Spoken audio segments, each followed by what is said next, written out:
오늘 고려대학교 미디어관 크림슨 라운지에서 대전환시대 행정법적 쟁점과 과제로 하여 한국법제연구원, 한국행정법학회 공동 학술대회가 열리게 되었습니다.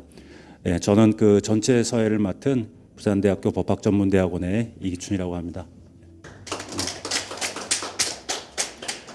네, 그러면 이제 개회식을 시작하도록 하겠습니다. 네, 개회사를 해주실 분은 우리 한국행정법학회 회장님이신 강원대학교 이일세 교수님께서 개회사를 해주시도록 하겠습니다.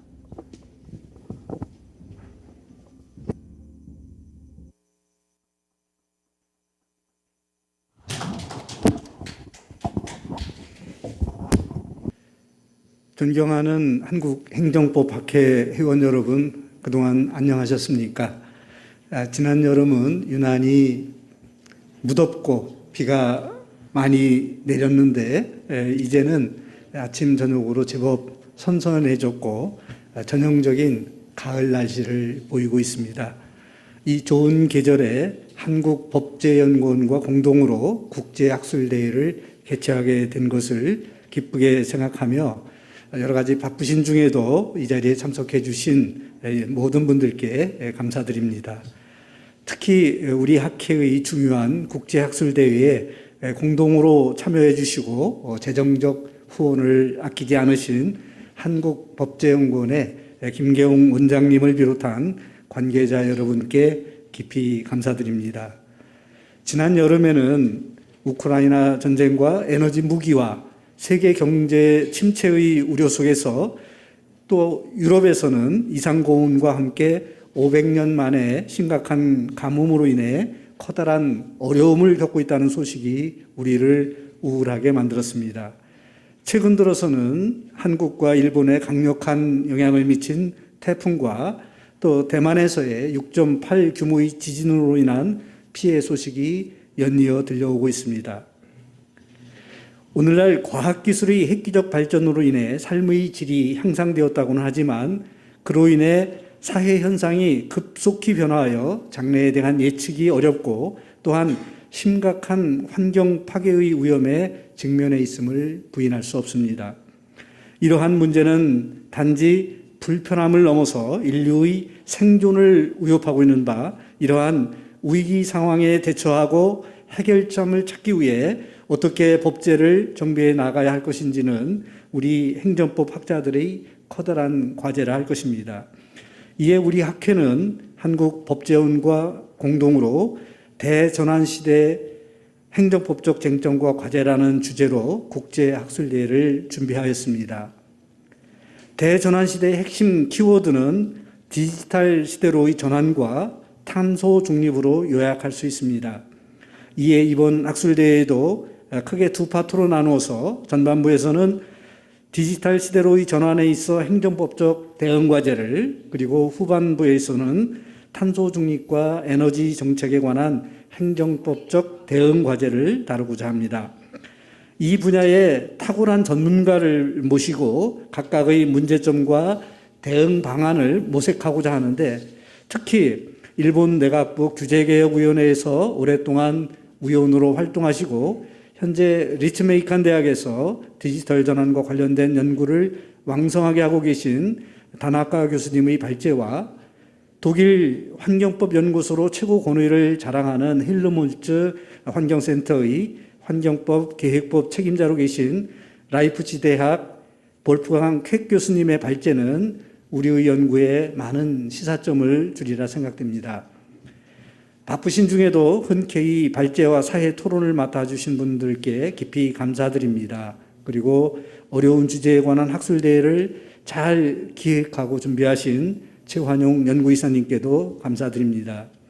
다행스럽게도 오랫동안 우리의 일상을 크게 제한하였던 코로나19가 완화되어 지난 6월 학술대회에 이어 이번 학술대회도 대면으로 진행할 수 있게 되었습니다. 귀한 발걸음을 하신 회원 여러분께서는 끝까지 참여하여 좋은 의견을 개진해 주셔서 오늘의 학술대회가 성대한 학술잔치의 자리가 되기를 바랍니다. 또한 오늘의 학술대회는 반가운 회원 여러분을 직접 만날 수 있는 것 그 자체가 커다란 의미가 있다고 생각이 듭니다. 학술대회가 끝난 후에는 조촐한 저녁 식사의 자리가 마련되었사오니 한 분도 빠짐없이 뒤풀이에 참석하시어 학술대회에서 못다 나눈 이야기와 함께 회원 상호 간에 정을 나누는 자리가 되기를 바랍니다. 감사합니다. 네, 뒤이어서 우리 학계에 그렇게 부담도 주지 않으시면서 이게 그 아낌없는 지원을 해주시고 여기 계신 이제 법제연구원의 김계홍 원장님의 환영사를 청해 듣도록 하겠습니다.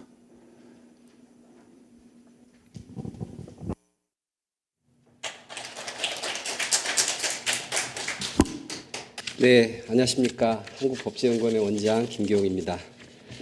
바쁘신 와중에 관심을 갖고 자리하고 계신 다양한 전문가분들, 특히 이번 학술대회를 함께 주최해 주신 한국행정법학회 김철용 이사장님, 이일세 회장님께 깊은 감사 말씀드립니다. 이번 학술대회는 탄소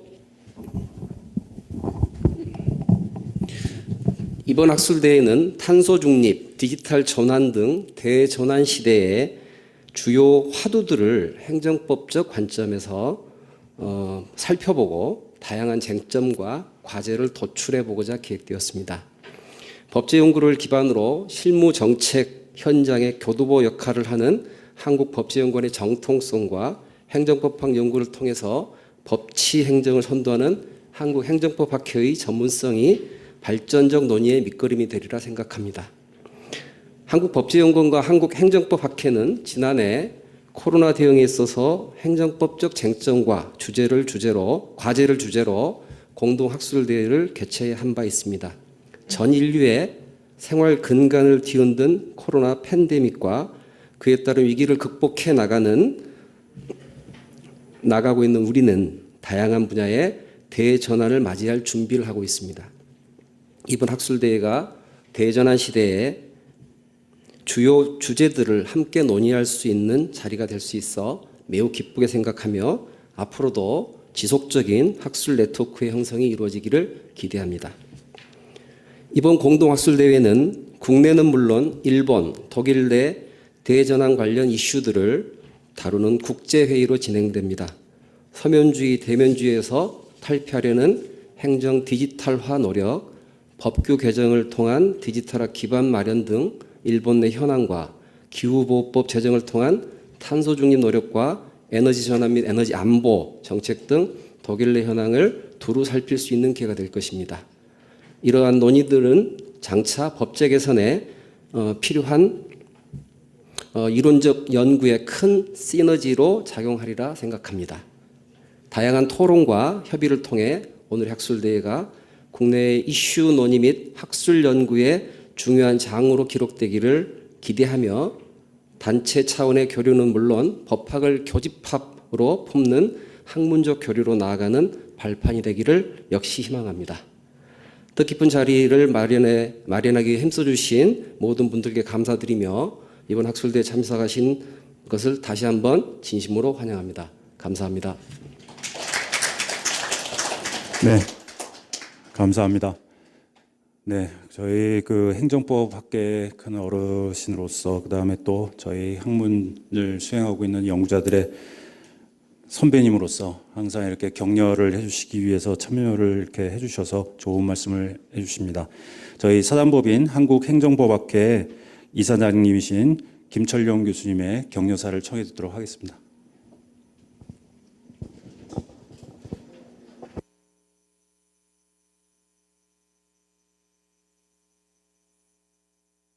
오늘 한국행정법학회와 한국법제연구원이 대전환 시대 행정법적 쟁점과 과제라는 주제로 공동 국제학술대회를 개최하게 된 것을 기쁘게 생각합니다.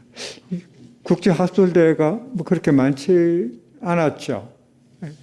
그때 이 좋은 건물에서 국제 학술 대회를 하게 된 것을 정말 기쁘게 생각합니다.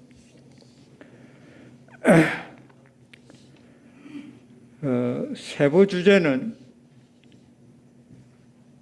두 가지입니다. 첫째가 한국과 일본의 디지털 전환과 행정법적 과제이고, 둘째가 독일과 한국의 탄소 중립과 에너지 안보에 관한 행정법적 과제입니다. 어느 것이나 한 국가의 과제가 아니라 국제적인 과제입니다. 이러한 국제적인 과제를 한국, 일본, 독일의 전문가들이 머리를 맞대고 의견을 교환하는 것이 매우 귀중한 기회입니다. 오늘의 국제학술대회가 의미 있는 결과를 가져오는 계기가 되길 바랍니다.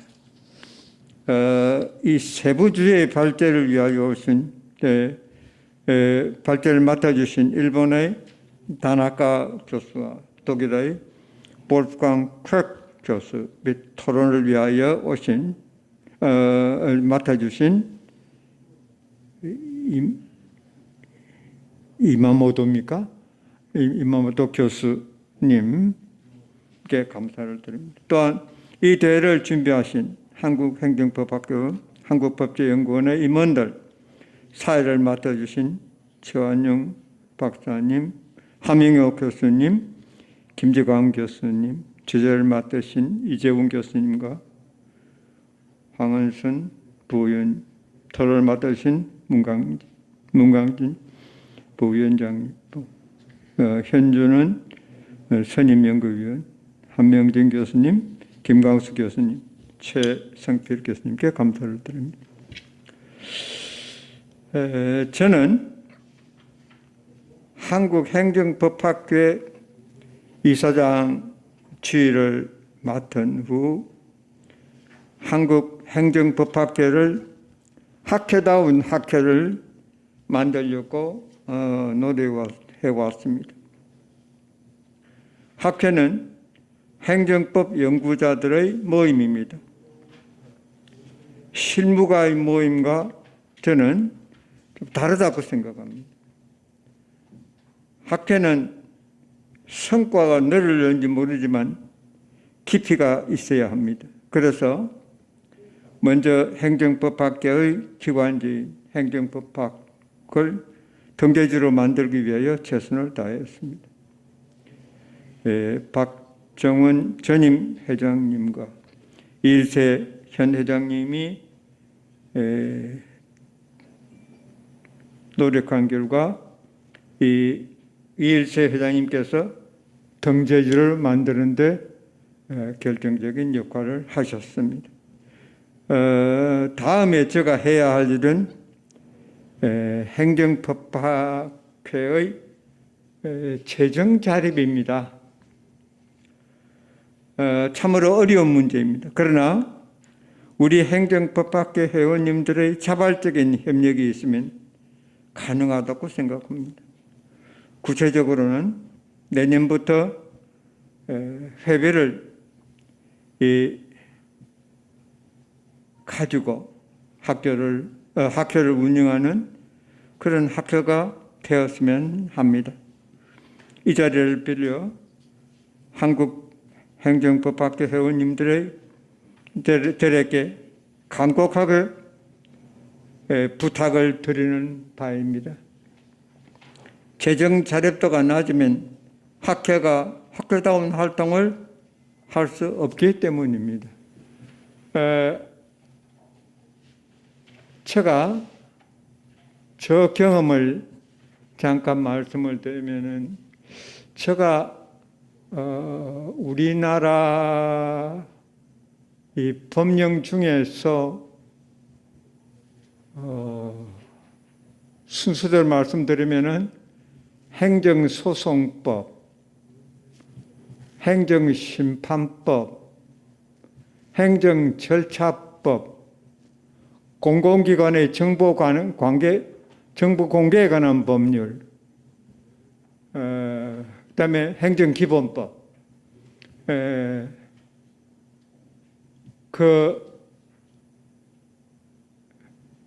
조금 관여한 것도 있고 또 깊이 관계한 것도 있고 합니다만 한 5개 정도가 제가 이렇게 조금 관계를 가졌던 법입니다. 그러니까 우리나라에 상당히 중요한 법이었어요. 우리나라의 기관을 이루는 중요한 법인데 제가 돌이켜 보면은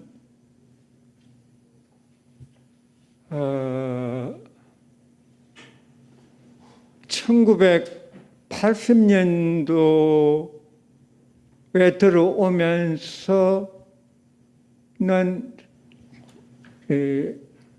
우리 학회가 어느 정도 재정 자립을 좀 이루었습니다. 그래서 사람의 평가는 다르겠습니다만은 학회가 학회다웁게 학회가 하고 싶은 주제를 갖고 포럼을 개최하기도 하고 학회 활동을 했습니다. 근데 그 중에서 제가 길게 얘기할 수 없습니다만은 외국 학자가 특히 일본입니다. 일본 학자가 우리나라 법 중에서 이렇게 참 잘 만들었다. 전부는 아닙니다만 개별 조항에 따라서 그런 책에 언급을 하는 부분이 있습니다. 그게 행정절차법입니다. 이 일본의 시오노 히로시라고 하는 동경대학 교수하고 타카키 히카루인가요?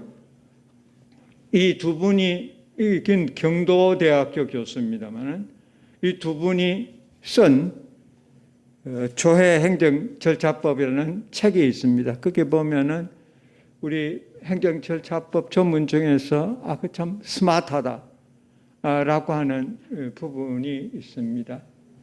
근데 그게 내가 가만히 생각해 보면 그 이후에는 제가 일본 교수로부터 우리 한국 법률이 칭찬을 받은 것은 제가 기억이 잘 없습니다만은 그게 가능했던 게 행정절차법은 학자들이 제일 많이 관여한 위에서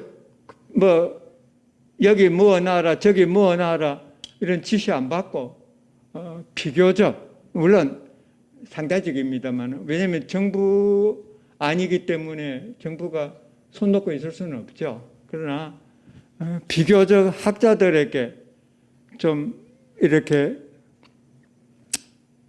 그 의견을 존중해서 하게 법안을 이렇게 토론하도록 한 것이 행정절차법입니다.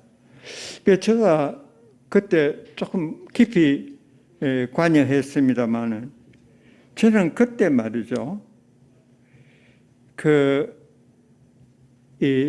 그때까지만 해도 우리나라에서 지배했던 생각이 무엇인가 하면은 행정 절차는 그 실천 자체가 목적이 아니고 다른 목적에 종속되는 역할을 하는 거다.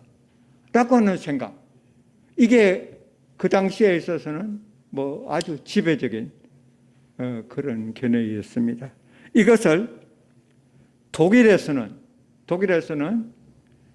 이걸 뭐라고 부르는가 하면 리엔데 펑크션이라고 그럽니다. 우리말로 번역하면은 행정 절차의 종속적 기능입니다.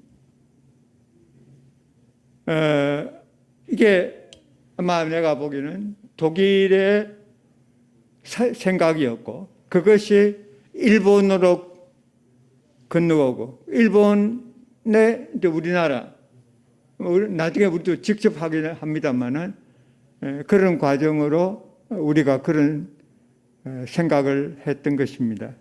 그래서 저는 그때 아주 기왕에 맡았으니까 저는 독일 책을 아주 유심히 봤습니다. 아다시피 이 리는데 펑크션이라는 말을 가장 먼저 쓴 사람은 오토 그로쇼프입니다. 이 오토 그로쇼프의 생각이 결국은 이 지배적인 견해가 되면서 독일 연방행정절차법이 1973년에 만들어졌습니다. 그 다음에 칼 헬만 우레, 미샤엘 게르하르트, 빈프리드 브롬, 말타 크랩스, 슈미트 아스만, 안드레아우스 보스쿨, 그 다음에 볼프강 쿨, 한스 크리스찬 레일, 한스 크리스찬 레일에 와서 비로소 행정 절차는 그 실천 자체가 목적이 아니고 라고 하는 말이 없어지고 행정 절차는 그 실천 자체가 목적이고 라고 하는 글을 제일 처음에 쓴 사람은 한스 크리스찬 레일입니다. 그 과정을 저는 유심히 보고 있었습니다. 그렇기 때문에 행정절차법을 만들 때는 독일하고 일본하고 다르게 규정을 두었던 것도 그러한 것을 예의주시했기 때문입니다. 여러분 아다시피 내가 지금 말씀드린 이분들의 생각이 독일이 어떻게 변해 왔는가, 행정절차에 대한 생각, 이게 어느 책을 보고 독일에서 또 우리나라에서 어느 책을 보고 공부를 했는가에 따라서 생각이 다 다릅니다. 그래서 그때 우리가 확신했습니다. 이거는 비난다. 이거는 결국 행정 절차는 그 자체, 실천 자체가 목적이 아니고 다른 목적에 종속하는 역할을 하는 것이다. 라고 하는 것이 이게 잘못된 것이고 행정절차는 그 실천 자체가 목적이다. 라고 하는 것이 되리라고 하는 것을 확신을 그때 했었고 그것이 조문하에 반영이 되어 있습니다. 그 다른 나라하고 다른 점인데 그러니까 지금 제가 보기에는 그런 것이 그때 가능했던 게 학자들이 좀 느리지만 이렇게 충분히 토론하고 한결 역시 여러 사람의 의견이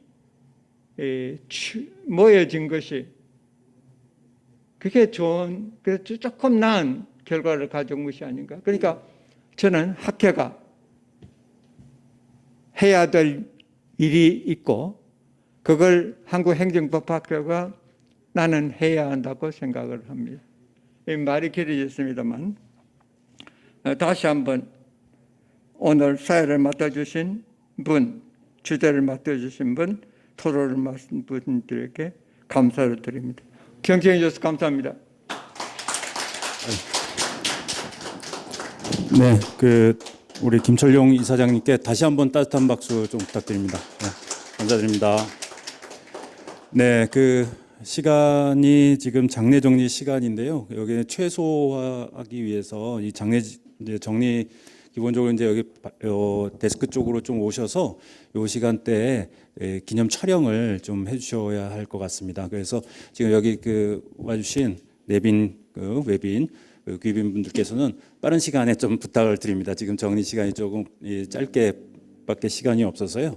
네, 잘 부탁드리고요.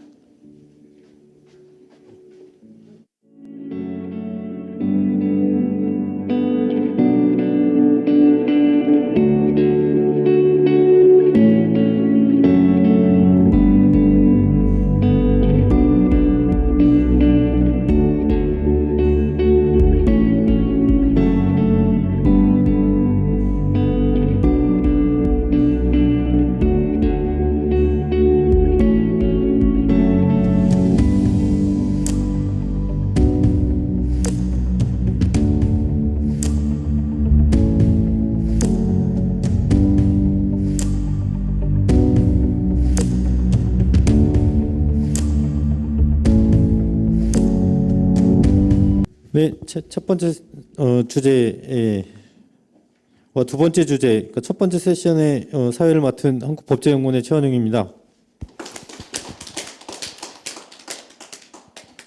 그 사회의 역할이 이 관련되는 논의들을 이렇게 잘 정리하는 역할도 있겠지만 사실 시간을 잘 엄수하는 게 중요할 것 같습니다. 첫 번째 주제는 한국의 디지털 전환과 행정법적 과제입니다. 디지털 전환이라고 하는 그 용어가 법학적으로는 굉장히 좀 그 생소할 수 있는 과제인 것 같습니다만 사실 일하는 방식이나 삶의 방식들이 디지털 전환에 따라서 바뀔 수밖에 없는 상황이고 거기에 따라서 우리가 근대 입헌주의 이후로 생성돼 왔던 관념이 법적 관념이 좀씩 바뀔 수밖에 없지 않겠느냐, 거기에 대한 대응을 어떻게 해나가는 것이 중요할 것인가라고 하는 그런 관점에서 보면 이 디지털 전환은 지금부터 논의해서 충분히 논의하고 신중하게 대응해야 될 과제가 아닐까 생각을 합니다. 오늘 그 한국의 디지털 전환과 행정법적 과제를 발제해 주실 발제자를 소개해 올리겠습니다. 현재 본래 한국법제연구원에 계시다가 성신여제대학교에 교수로 계시는 이재훈 교수님이 발표를 하시겠습니다. 토론자는 이 국제학술 대회답게 지금 니가타 대학의 행정법과 조세법을 가르치고 계시는 이마모토 케이스케 교수님께서 토론을 해주시겠습니다. 네, 그러면 시간이 별로 없기 때문에 발제를 한 20분 정도 해주시고 그 토론을 한 10분 정도로 하고 그 다음에 혹시 플로어에 시간이 남는다면 플로어에서 의견을 듣는 방식으로 해서 진행하도록 하겠습니다. 이 교수님, 네, 부탁드리겠습니다. 예, 안녕하십니까. 조금 전에 우리 최완용 선임연구위원님으로부터 소개를 받은 성신여자대학교 법학부의 이재훈이라고 합니다. 예, 제가 이번 국제학술 행사에서 발표할 주제는 한국의 디지털 전환과 행정법적 과제라는 내용입니다. 특히 행정 영역의 디지털 전환이 이제 어떻게 이루어질 것인가, 그리고 그거를 통해서 어떠한 문제들이 발생할 수 있을 것이며 향후 행정법적으로 이것을 어떻게 대응할 것인가에 대한 사항을 한번 실론적인 입장에서 한번 정리를 몇 가지 주제를 뽑아서 해보았습니다. 예, 아무래도 또 국제학술 행사이기도 하기 때문에 예, 여기 발제문 중심으로 천천히 말씀을 드리면서 발제를 하는 방식을 취하도록 하겠습니다. 예, 3페이지 내용입니다. 예, 디지털 전환이 요즘 굉장히 문제가 되고 있습니다. 디지털 전환이란 개념이 근데 여기저기서 굉장히 많이 사용되고 있기는 한데요. 실제로 정확한 개념 정의는 없는 것 같습니다. 마치 제4차 산업혁명이라던가 또는 디스럽티브 약간 이렇게 뭐라 그럴까요? 파괴적인 변화? 이런 단어들이 굉장히 많이 쓰였었는데요. 이것과 마찬가지로 디지털 전환이라는 개념은 현재로서는 아직은 뭔가 뭉게뭉게한 정확하게 그 개념적 징표를 뽑아낼 수 있는 단어는 아닌 것 같습니다. 따라서 현재 이 디지털 전환이라는 주제가 우리 행정법적인 주제로 다루어졌을 때 행정법 도그마틱적인 기능을 수행하는 개념으로는 아직은 조금 미성숙하지 않았냐라는 생각을 해보았습니다.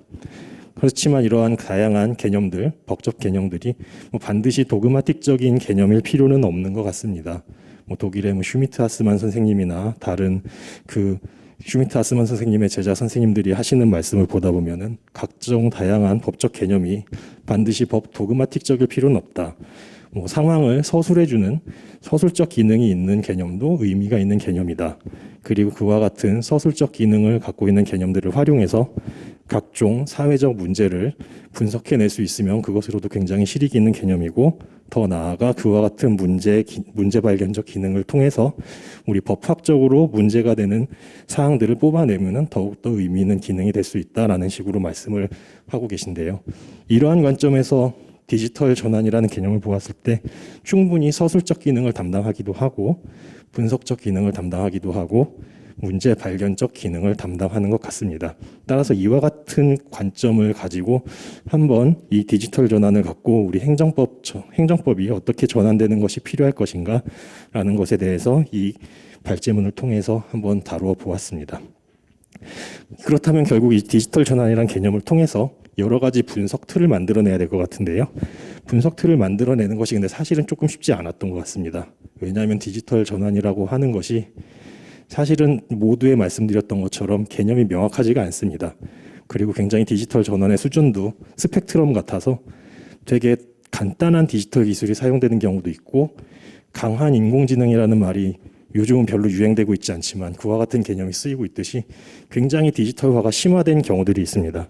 따라서 이런 디지털 기술이 어떤 식으로 쓰일 것이냐에 대한 것을 약간 기준으로 놓고 이 디지털 전환과 행정법의 변화라는 것을 한번 검토해 보는 것이 필요하지 않겠느냐라는 생각을 해보았습니다. 그리고 또 이 디지털 전환이 우리 사회에 주는 이 변화의 양상이 어떤 곳에서 나타나는가를 놓고도 분석해 보는 것도 필요할 거라고 생각을 했습니다. 이제 사적 영역이 디지털 전환을 통해서도 굉장히 변화할 수 있으리라고 생각을 합니다. 뭐 대표적으로 뭐 자율주행 자동차 같은 것들이 상용화된다라는 것을 생각해 보았을 때 이와 같은 자율주행 자동차와 관련된 행정법적인 규율 대상은 어떻게 되고 어떠한 규율을 해야 되는가 등등등 이 디지털 전환과 관련된 행정법, 특히 개별 행정법적 대응 방안도 굉장히 심도 있게 다뤄야 될 영역이라고 생각을 합니다. 하지만 이번 발제문에서는 이런 사적 영역의 변화보다는 공적 영역에서 특히 우리 행정 영역에서 행정부가 각종 디지털 전환을 통한 디지털 기술을 활용했었을 때 기존의 행정법적 관점에서 문제가 되는 것은 무엇인가? 기존의 도그마틱적 관점에서 이것이 포섭될 수 있는 사항은 있는가 없는가? 그리고 더 나아가 기존의 도그마틱의 관점에서 보았을 때 새롭게 도입된 기술이 우리 법적인 관점에서 봤을 때 문제를 일으키고 있는 것은 무엇인가? 이런 것들을 예측해 보면서 추후에 우리나라의 디지털 전환 기술이 어떤 식으로 설정되어서 활용되는 것이 적합한 것인가라는 것들을 한번 검토해 보았습니다. 그런 것으로 가장 대표적으로 제가 뽑은 것은 두 가지인데요. 첫 번째 것은 이제 4페이지입니다. 행정 챗봇을 한번 생각을 해 보았습니다. 요즘 우리나라 행정부에서는 행정 챗봇을 굉장히 많이 쓰고 있습니다. 사실은 여기 계신 모든 분들도 챗봇을 이런저런 사기업들의 서비스를 통해서도 많이 활용을 해보셨을 텐데요. 우리나라 행정부도 여러 가지 챗봇을 제공하면서 행정 서비스라고 할 수 있겠죠. 이런 것들을 제공하려고 노력을 하고 있습니다. 그럼 우리 행정 챗봇과 관련된 사항을 한번 같이 살펴보도록 하겠습니다. 일단 챗봇이란 것은 챗봇에 대한 개념 정의도 사실은 명확하지는 않습니다. 기술 개발하시는 분들께서도 정확한 개념 정의를 완벽하게 내리고 계시지는 않고요. 다만 문자나 음성 등 우리 인간이 자연인들이 쓰는 자연어를 인식하고 이것을 해석하고 분석해서 그것에 대응해서 뭔가 답변을 해줄 수 있는 서비스라는 것을 챗봇이라고 합니다. 그래서 이와 같은 챗봇은 사실은 자연어와 관련된 질문을 우리가 자연어를 통해서 질문을 합니다. 그리고 이와 관련된 질문에 대해서 정해진 답변을 사전에 다 미리 이제 로직을 세팅해 놓고요. 그거에 맞는 답변을 제공하고 연관적인 정보를 제시하는 수준의 내용의 챗봇이 초기의 챗봇 모습이라고 볼 수 있습니다. 그런데 이런 기술 개발하시는 분들께서 말씀을 하실 때 이제 자연어를 분석하는 기능이 점차 발전되고 그와 같은 자연어를 분석해서 해석하는 기능이 점차 발생을 했었을 때는 굉장히 다양한 영역에서 챗봇이 활용될 수 있다라고 얘기를 하시면서 요즘은 뭐 이제 패션 상담 같은 어떻게 보면 미적인 영역에 속하는 것인데 이런 것에서도 패션 상담과 관련된 챗봇을 활용할 수 있다. 또한 또 이제 요즘 심리학이라든지 정신의학 쪽에서는 챗봇을 이용해서 심리 치료를 할 수 있다. 어떻게 보면 사람의 마음과 관련된 사항인데요. 이런 것까지도 챗봇을 통해서 한번 시도를 해서 기술 개발을 통해서 활용을 해보자 이런 논의들이 있습니다. 따라서 챗봇이 마치 사람처럼 어떻게 보면 강한 인공지능의 모습이 될 수도 있겠는데요. 이와 같은 모습으로 발전시키려고 하는 이런 기술 트렌드가 있는 것 같습니다. 마찬가지로 공행정 영역에서도 챗봇이 굉장히 많이 사용되기 위해서 이제 서비스 개발하시는 분들은 열심히 노력을 하고 계신 것 같습니다. 이와 관련해서 저는 이제 공행정 영역에서 챗봇이 쓰였을 때 어떠한 문제가 될 것인가를 한번 살펴보도록 하겠는데요. 그것을 하기에 앞서서 챗봇이 공행정 영역에서 어떻게 활용될 수 있는지 그 활용될 수 있는 가능성에 대해서 몇 가지 한번 말씀드리고자 합니다. 첫 번째는 챗봇을 활용해서 행정 정보를 제공하는 형태의 챗봇입니다. 사실 초기의 챗봇 모습이 여기에 해당한다고 볼 수 있습니다.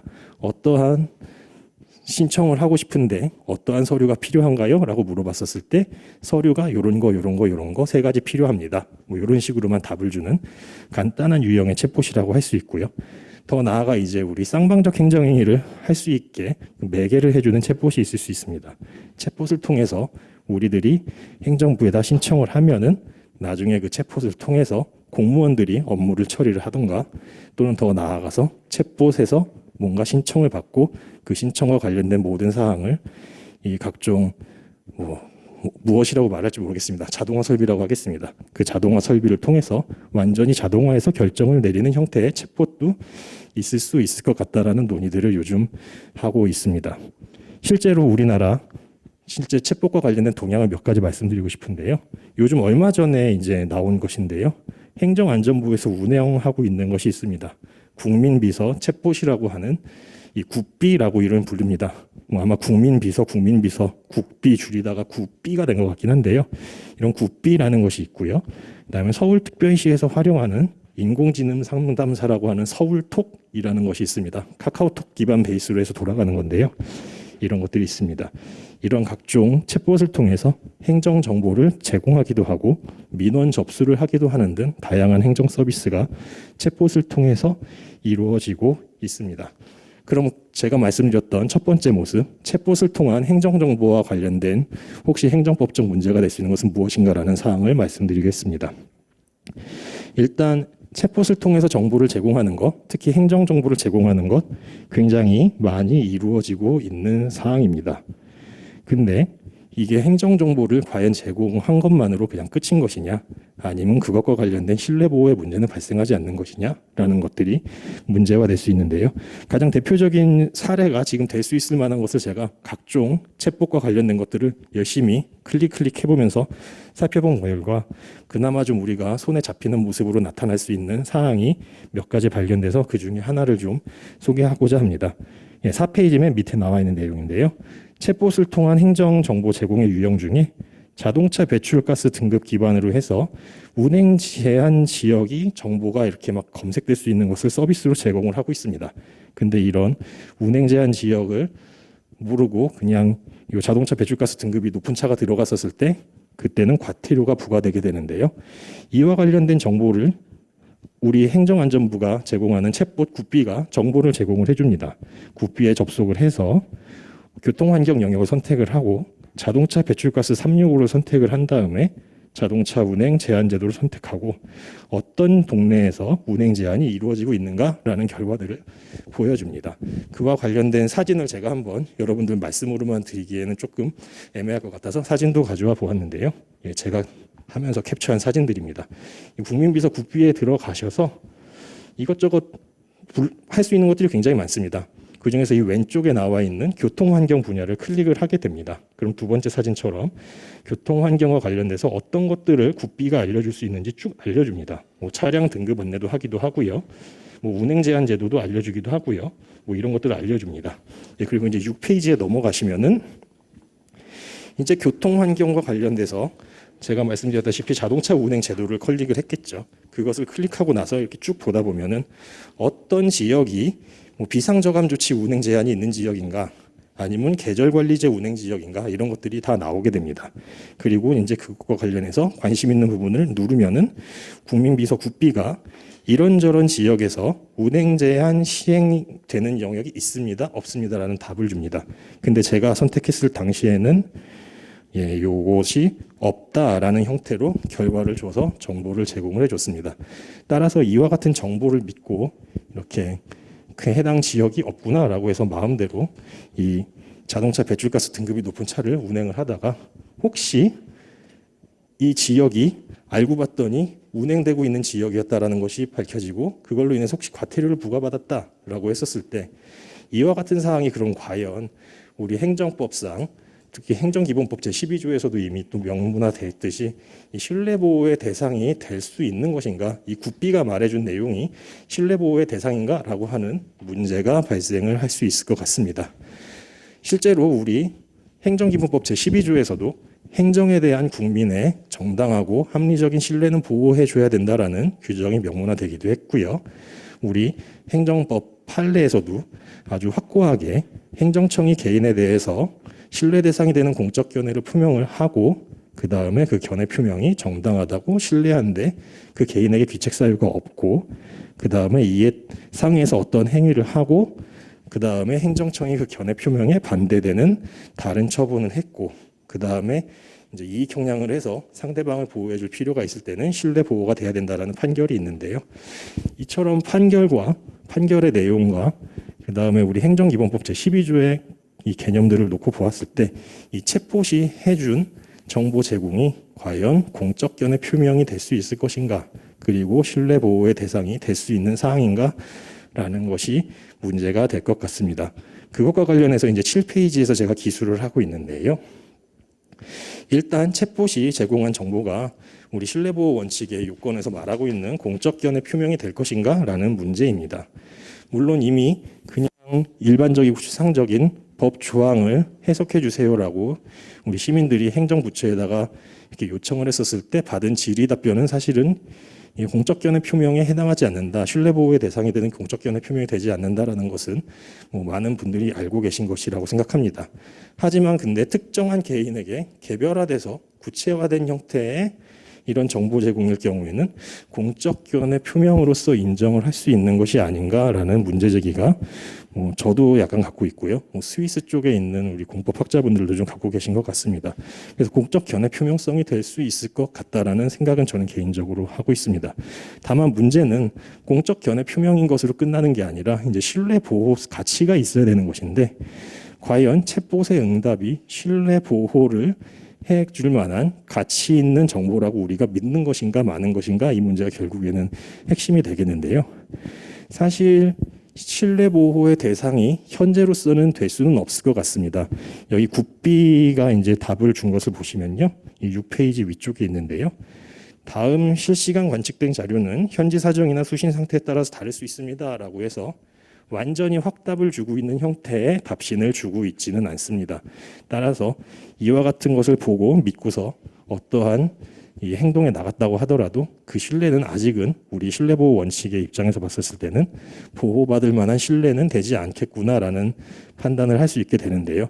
만약에 행정법적인 이런 것들을 다 인식하고 있음에도 불구하고 행정청이 나중에 이 챗봇을 설정함에 있어서 이와 같은 문구를 다 뺀 상태로 아주 확정적인 형태로 개별적이고 구체적인 정보를 사인에게 제공했다라고 했을 때는 그와 같은 가설적인 상황이 성립한다라고 했을 때는 신뢰보호의 원칙이 적용될 만한 공적인 견해 표명이 될 것이라고 생각하고 그것을 믿은 우리 사인들은 그것을 신뢰를 할 수밖에 없는 그런 상황이 되지 않겠느냐라는 생각을 하게 돼서 이 신뢰보호의 원칙을 고려를 해서 이 챗봇을 구축해야 되는 것이 아닌가, 그리고 만약에 이 챗봇이 준 답이 신뢰보호의 원칙과 조금 문제가 발생했을 때는 신뢰보호의 원칙이 적용되는 대상이 되지 않겠느냐라는 생각을 개인적으로 해보았습니다.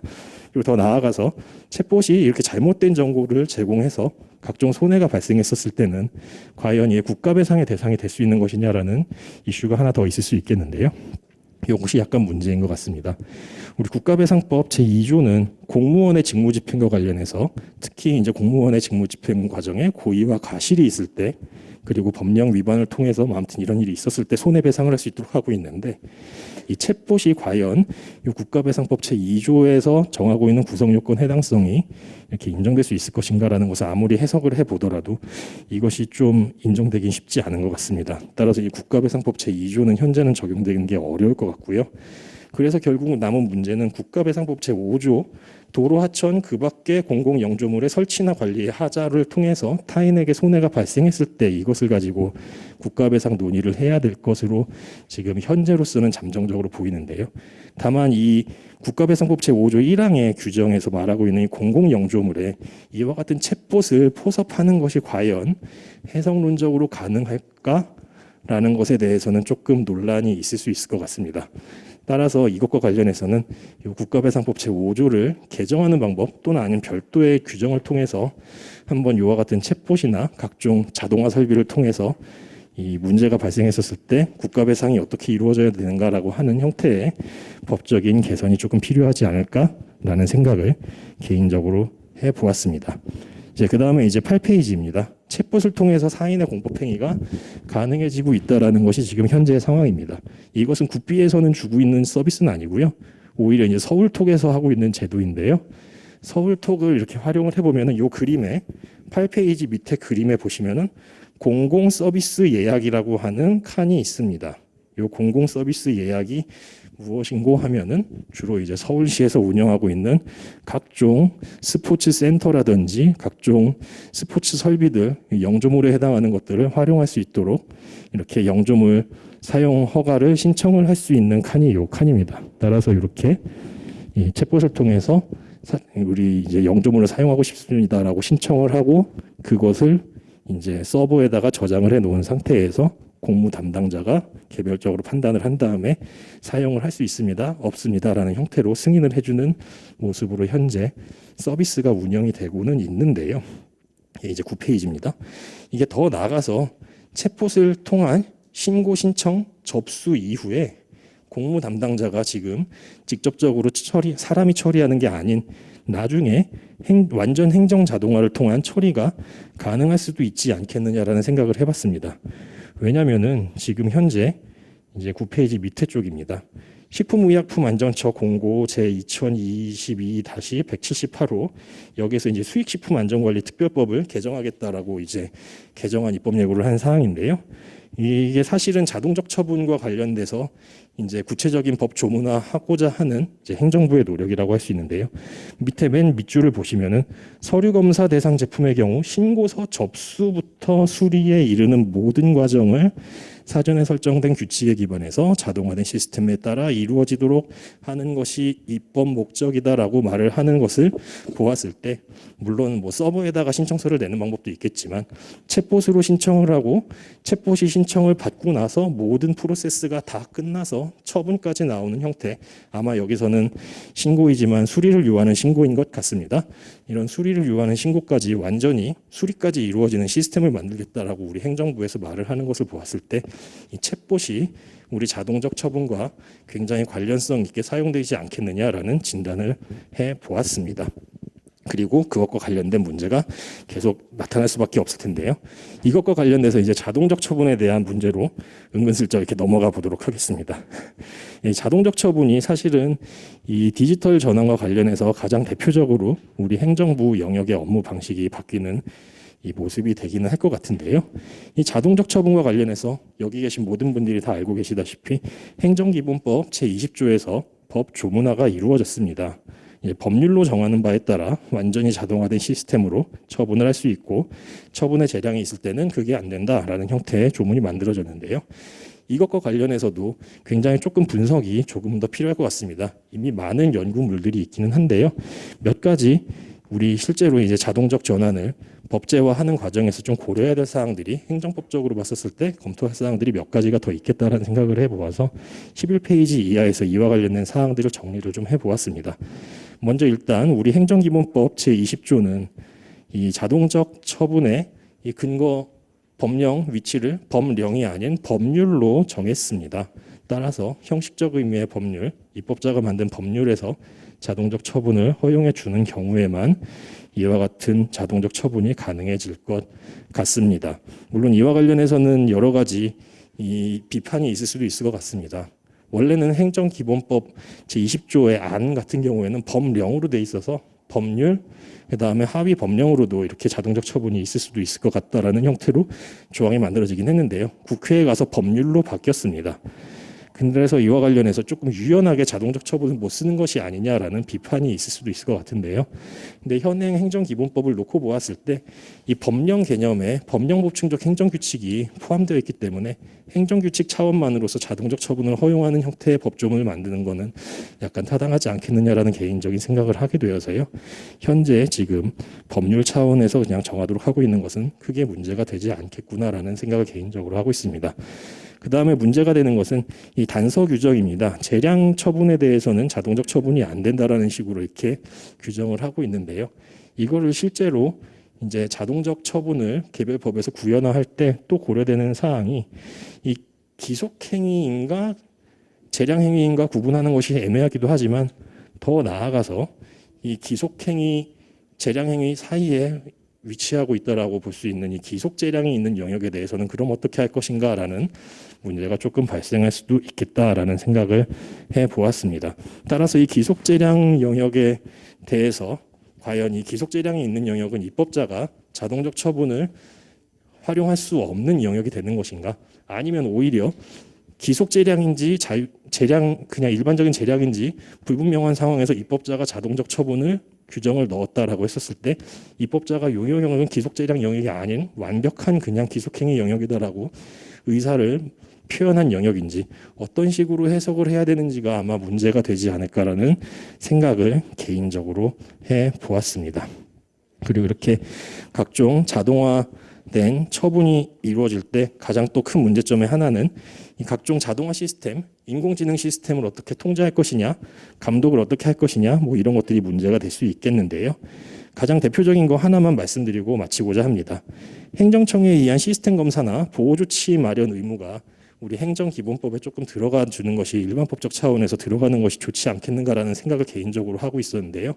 얼마 전이라고 하면은 지난달인가 지지난달 정도 되는 것 같습니다. 바이에른주에서 바이에른주 내에서의 디지털화와 관련된 법률이라는 주법 차원에서의 법이 만들어졌습니다. 제가 여기 바이에른주 디지털법이라고 이렇게 규정을 소개하고는 있는데요.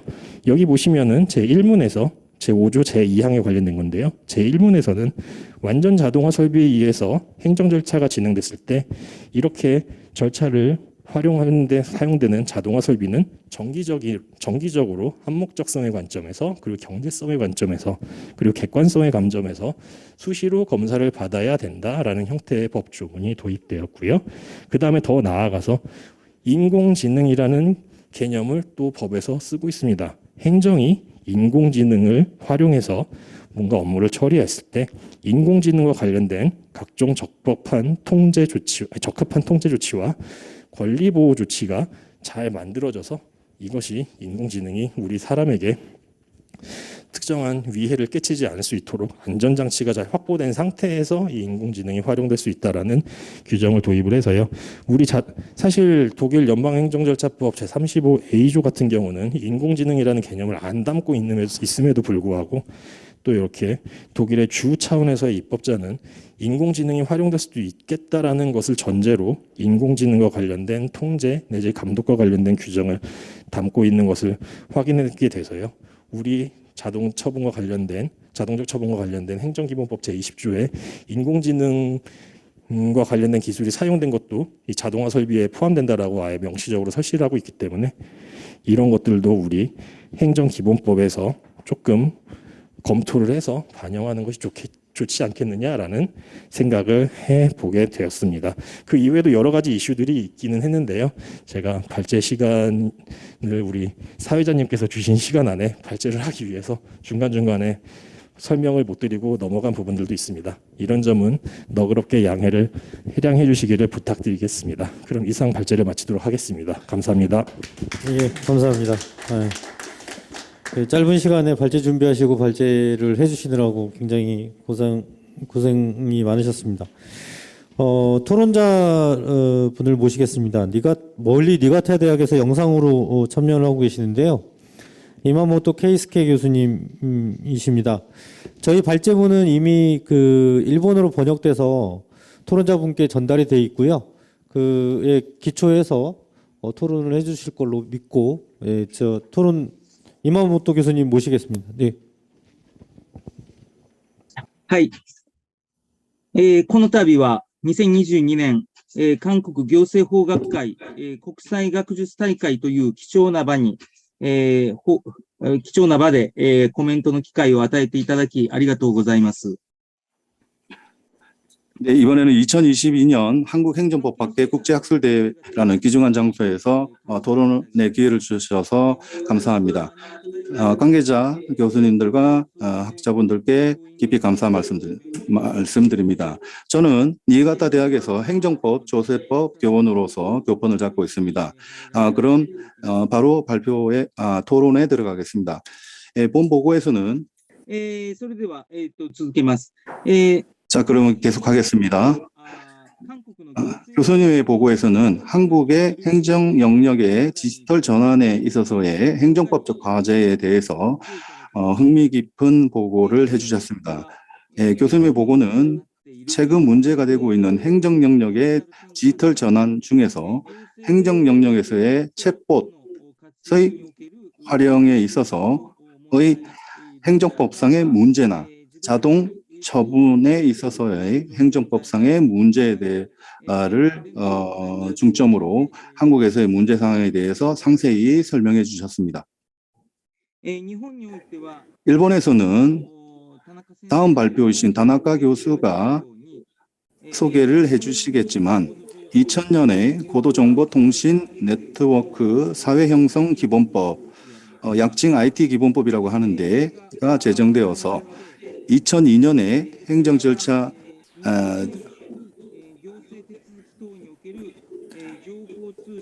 2002년에는 행정 절차 등에 있어서의 정보통신 기술 이용에 관한 법률이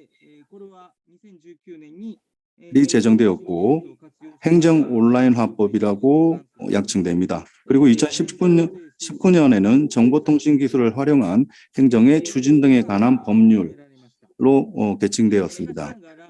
하지만 IT 기본법에서는 정보통신 네트워크 사회의 형성이 목표로 되었고 행정절차 온라인법에서는 신청, 신고, 그 외 절차 등을 정보통신 기술을 이용한 방법에 따라 실시할 수가 있도록 하는 것을 목적으로 하는 것에 그쳤기 때문에 정보통신 기술의 활용은 2010년대 후반이 되어서야 겨우 의식되기 시작했습니다.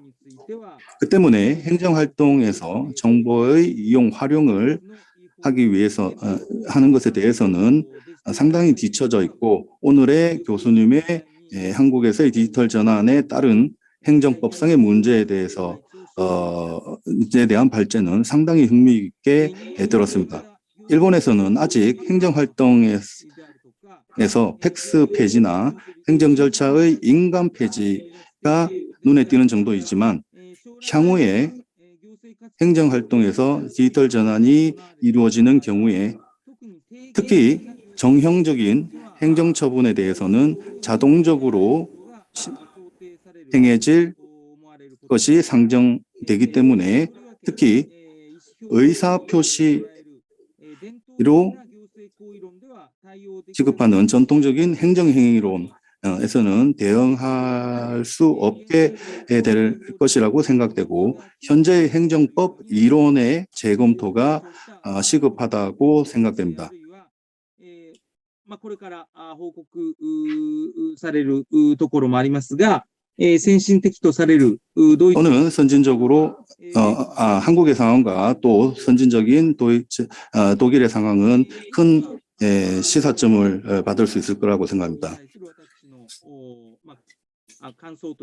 이상이 보고서의 발조에 대한 제 감상입니다. 이하에서는 네 가지 질문을 드리고 싶습니다. で、まず、第一についてです 첫 が、 번째는 韓国におけるチャットボットの 한국의 챗봇의 활용 상황입니다. で、韓国では 한국에서는 챗봇에 チャットボットによる 의한 関連情報の 행정 관련 정보의 제공이 행해지고 있다고 하셨고, 이번에 구체적인 사례로서 자동차 배출가스 등급 베이스의 운행 제한 지역 정보를 예를 들어 주셨는데, 네, 이 같은 회답의 답변이 이리적인 이리적인 것은 별도로 하더라도 법 해석을 수반하는 내용에 대해서는 챗봇의 활용은 아직 챗봇이 활용되고 있지 않다고 생각해도 좋겠습니까? 법 해석을 수반하는 내용에 대해서는 예를 들어서 일본에 있어서도 확정 신고 회장에 있어서 세무직원의 답변은 행정지도라고 보고 있는데, 챗봇에 의해서 법 해석을 수반하는 내용이 답변된 경우에 이와 마찬가지로 해석해도 좋겠습니까? 또 신뢰보호 원칙의 적용에 대해서 공무원의 경우와 챗봇의 경우와 다른 점이 있다고 생각드는데 거기에 대해서는 어떻게 생각하십니까? 두 번째,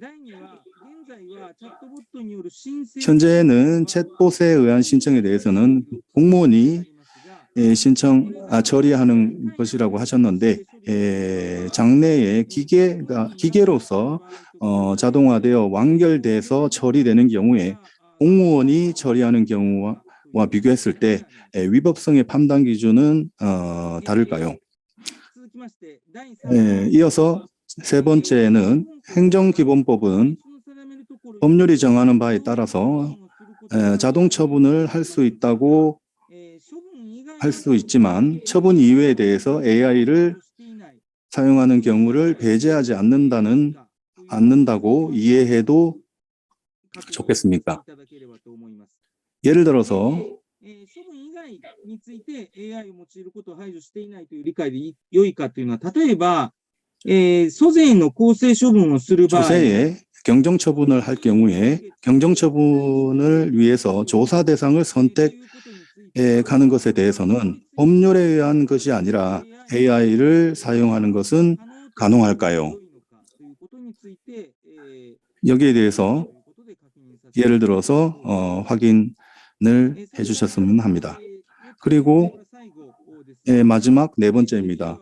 독일에서는 공무원에게 직권 탐지 권한이 인정되고 있지만 AI에 의한 처분을 하는 경우에 직권 탐지 권한을 행사할 수 있는 경우에 직권 탐지 효력은 AI보다 우위하다고 이해해도 좋을까요? 이상이 제가 교수님에 대한 질문입니다. 보고 자료를 대략적으로 살펴본 정도의 코멘트와 감상이기 때문에 죄송한 기분이 들고요. 보고에서 이미 언급한 내용에 대해서 질문한 것이 있다면 양해를 부탁드립니다. 마지막으로 이번에 이 같은 기회를 주셔서 다시 한번 감사드립니다. 감사합니다. 통역을 좀 전환할 시간을 줘야 될 것 같긴 하네요. 이마모토 교수님께서는 이미 한 네 가지 정도의 질문을 해주신 것 같습니다. 굉장히 좀 디테일한 부분의 질문을 주셨고, 이 부분은 이재용 교수님께 전달돼 있는 바가 있어서 바로 답변을 듣도록 하겠습니다. 네. 예, 이마모토 교수님, 예, 토론 굉장히 이렇게 충실하게 해주신 거 너무너무 감사드립니다.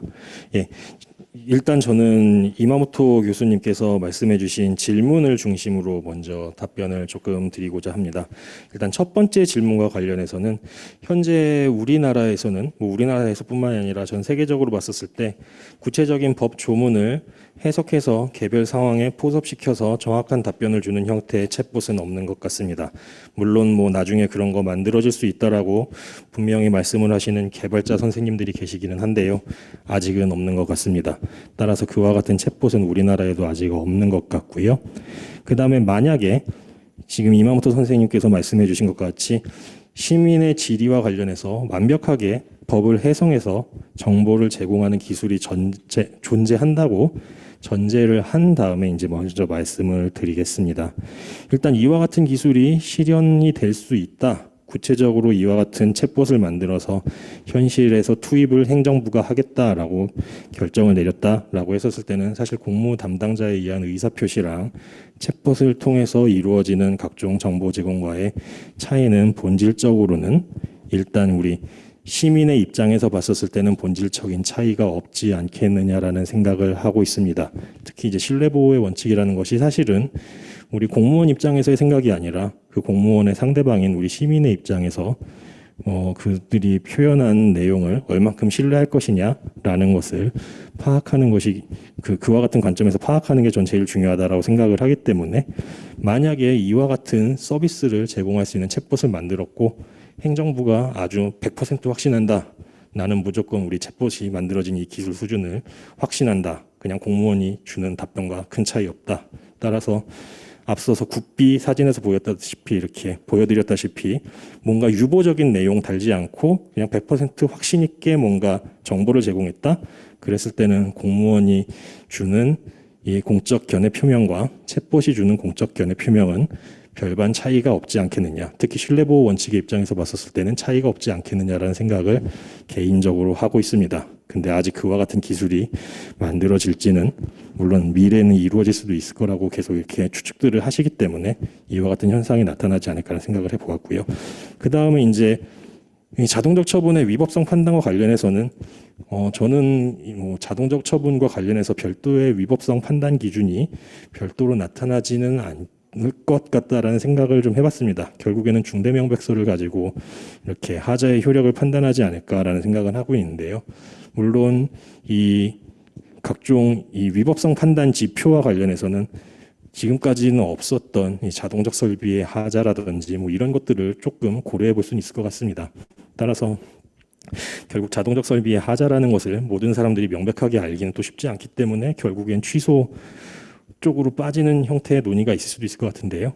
따라서 만약에 자동적 설비에 뭔가 문제가 있어서 처분의 하자가 있다라고 했었을 때는 입법자가 독일 행정절차법에서도 무효 사유를 이렇게 각호화해서 정하고 있듯이 그와 같은 형태의 법을 한번 기본법 차원에서 만들어 보는 것은 어떤가라는 상상을 혼자 해 보았었던 적이 있습니다. 두 번째 질문에 대해서는 이렇게 답변을 드리고 싶고요. 세 번째 질문은 행정기본법에서 자동적 처분과 관련된 규정을 두고 있다라고 해서 처분 영역에만 이 인공지능 또는 AI 이런 것들이 활용되는 것은 아닙니다. 사실 이 자동적 처분과 관련된 규정이 중요한 이유는 이 처분이 가지고 있는 우리 권리 의무에 주는 영향성 때문에 오히려 더욱더 이거는 우리 법치주의적 관점에서 더 중요한 사항에 해당해서 이와 같은 규정이 들어왔다라고 저는 파악을 하고 있고요. 그 이외의 영역에서는 여전히 AI 같은 것들이 물론 AI까지는 모르겠지만 다양한 자동화 정보 시스템들이 활용되고 있는 것으로 알고 있습니다. 실제로 조세 행정과 관련해서도 각종 특이한 현상이 발견되고 이런 것들을 특히 이제 금융, 유통, 거래 관계 같은 것들을 이런 각종 자동화 설비를 통해서 또 감시, 감독하고 있는 것이 실무적으로도 있다라고 제가 들은 바가 있어 갖고요. 그냥 행정 내부적으로는 그런 것들을 사용하는 게 별도의 규정이 없어도 괜찮지 않겠는가. 물론 개인정보 보호라든지 이런 것들은 잘 준수는 해야겠지만 그와 같은 것들이 사용되는 것을 자동적 처분과 관련된 행정기본법 조항이 배척하는 것은 아니다라고 저는 파악을 하고 있습니다. 그리고 마지막으로 질문해 주신 이 자동적 처분과 관련해서 공무원의 직권탐지 조항에 대해서 질문을 해주셨는데요. 독일과 같은 경우 이와 같은 직권탐지 조항이 있는 경우가 약간 조금 특별한 상황이 있는데 특별한 상황이 잘 이 자동화 설비를 통해서 인식되지 못하고 처리되지 못했을 때 공무원들이 직접적으로 직권 탐지 하에 이렇게 자동적 처분의 내용을 이렇게 수정하거나 고치도록 하는 규정이기 때문에 어떤 것이 더 우위다라고 말은 할 수는 없겠지만 결국에는 그와 같은 상황이 왔었을 때는 사람에 의한 판단이 더 우선한다? 예, 우위라는 것보다 우선한다라고 파악하는 것이 좋을 것 같습니다. 예, 이상입니다. 네, 시간이 약간 부족해서 충분한 답변이 되는지 모르겠습니다만 뒤에 또 영상으로 또 접속하시는 분들이 시간을 지켜서 접속하고 계시기 때문에 조금 타이트하게 좀 시간을 좀 엄격하게 관리하도록 하겠습니다. 그 아마 다음 혹시 또 이 주제를 가지고 저희가 논의를 한다면 그 다음에는 데이터의 신뢰의 문제를 다뤄야 되는 것이 맞지 않겠느냐. 챗봇이 데이터를 기준으로 해서 판단하고 있고 그 데이터가 허위이거나 거짓일 경우에는 결국은 잘못된 이 행정처분이 내려가게 돼 있는 상황이라 데이터의 신뢰 문제를 또 같이 다루는 것이 아마 적절하지 않을까 하는 개인적인 생각을 해보면서 오늘 첫 번째 주제 발표해 주신 이재훈 교수님 그리고 토론해 주신 이망모토 교수님께 감사 인사드리면서 첫 번째 주제 마치도록 하겠습니다. 잠깐 한 1분 정도 시간을 가지고 그 다음에 바로 두 번째 주제로 넘어가도록 하겠습니다. 네, 감사합니다.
네, 그럼 두 번째 주제의 발제와 토론을 듣도록 하겠습니다.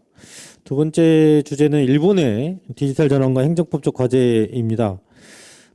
아까 회장님께서 소개해 올리셨듯이 일본 정부의 이 디지털 전환과 관련돼 있는 위원회에 참여를 하고 계시고 현재 리츠메이칸 대학교에서 행정법을 가르치고 계시는 다나카 교수님께서 발표를 해주시겠습니다.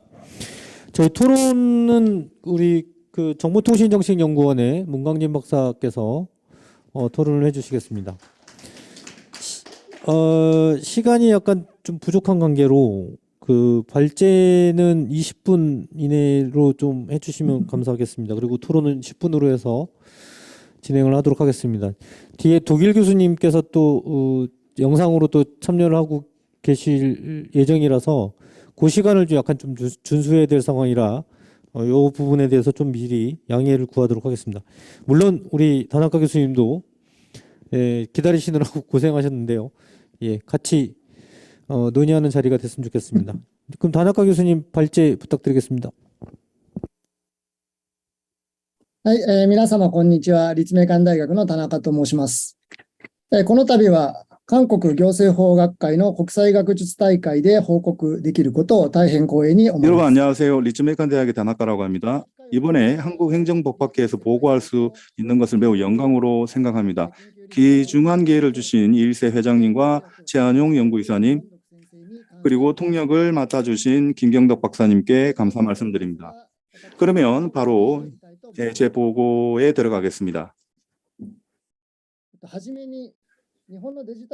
네, 들어가는 말에 일본의 디지털 전환의 현황과 과제에 대해서 정리하겠습니다. 소개해 주신 것처럼 저는 2017년부터 내각부에 설치된 규제개혁 추진회의의 전문위원으로서 행정의 디지털 전환과 관련된 연구를 진행하고 있습니다. 솔직히 말씀드려서 일본에서의 행정의 디지털 전환은 상당히 늦습니다. 작년 9월에 디지털청이 발족함으로써 이제야 겨우 본격적인 디지털 트랜스포메이션이 진행되게 되었습니다. 저도 규제개혁 추진회의에서 디지털 정부의 실현을 위한 다양한 작업을 해왔습니다만 국가나 지자체가 디지털 전환의 의미를 충분히 이해하지 못해서 상당히 고생하고 있습니다. 지금부터 그 원인에 관해서 역사적인 영역에 대해서 설명드리겠습니다. 많은 외국 사례와 마찬가지로 일본에서도 1990년대 후반부터 정보통신 기술의 활용이 본격화되었습니다. 1995년에 윈도우 95가 발매되었을 때 전 대학생이었지만 이때부터 PC를 가지는 사람이 늘어났고 인터넷 이용도 급속하게 확대된 것을 기억하고 있습니다. 네, 이렇게 우선 민간 부문에서 ICT 이용 활용이 급속히 확대되고 이를 쫓아갈 수 있도록 정부도 ICT 이용 활용 촉진을 위한 입법 조치를 실시했습니다. 우선 2000년에는 IT 기본법이라 불리는 법률이 제정되었고 행정의 정보화라는 문헌이 법률 전문에 등장했습니다. 이어서 2002년에는 행정절차 온라인화법이 제정되어서 ICT를 이용한 행정절차 실현을 목표로 함과 동시에 국가나 지자체의 시스템 정비 노력 의무가 부과되었습니다. 이러한 법률들은 당시 IT 혁명이라 불리는 사회 변화에 대응하기 위한 것이었지만 하지만 당시 일본 정부는 IT 혁명을 단순한 시스템화나 온라인화라고 파악한 것이고 오늘 주제인 디지털 트랜스포메이션이라는 발상이 아니었습니다. 이것은 IT 기본법이나 행정절차 온라인법에 있어서 디지털화나 디지털 데이터 활용이라는 말이 사용되지 않고 정보화나 ICT의 이용, 시스템 정비라는 시책을 추진한 것에 그친 점에서 쉽게 읽어낼 수 있습니다.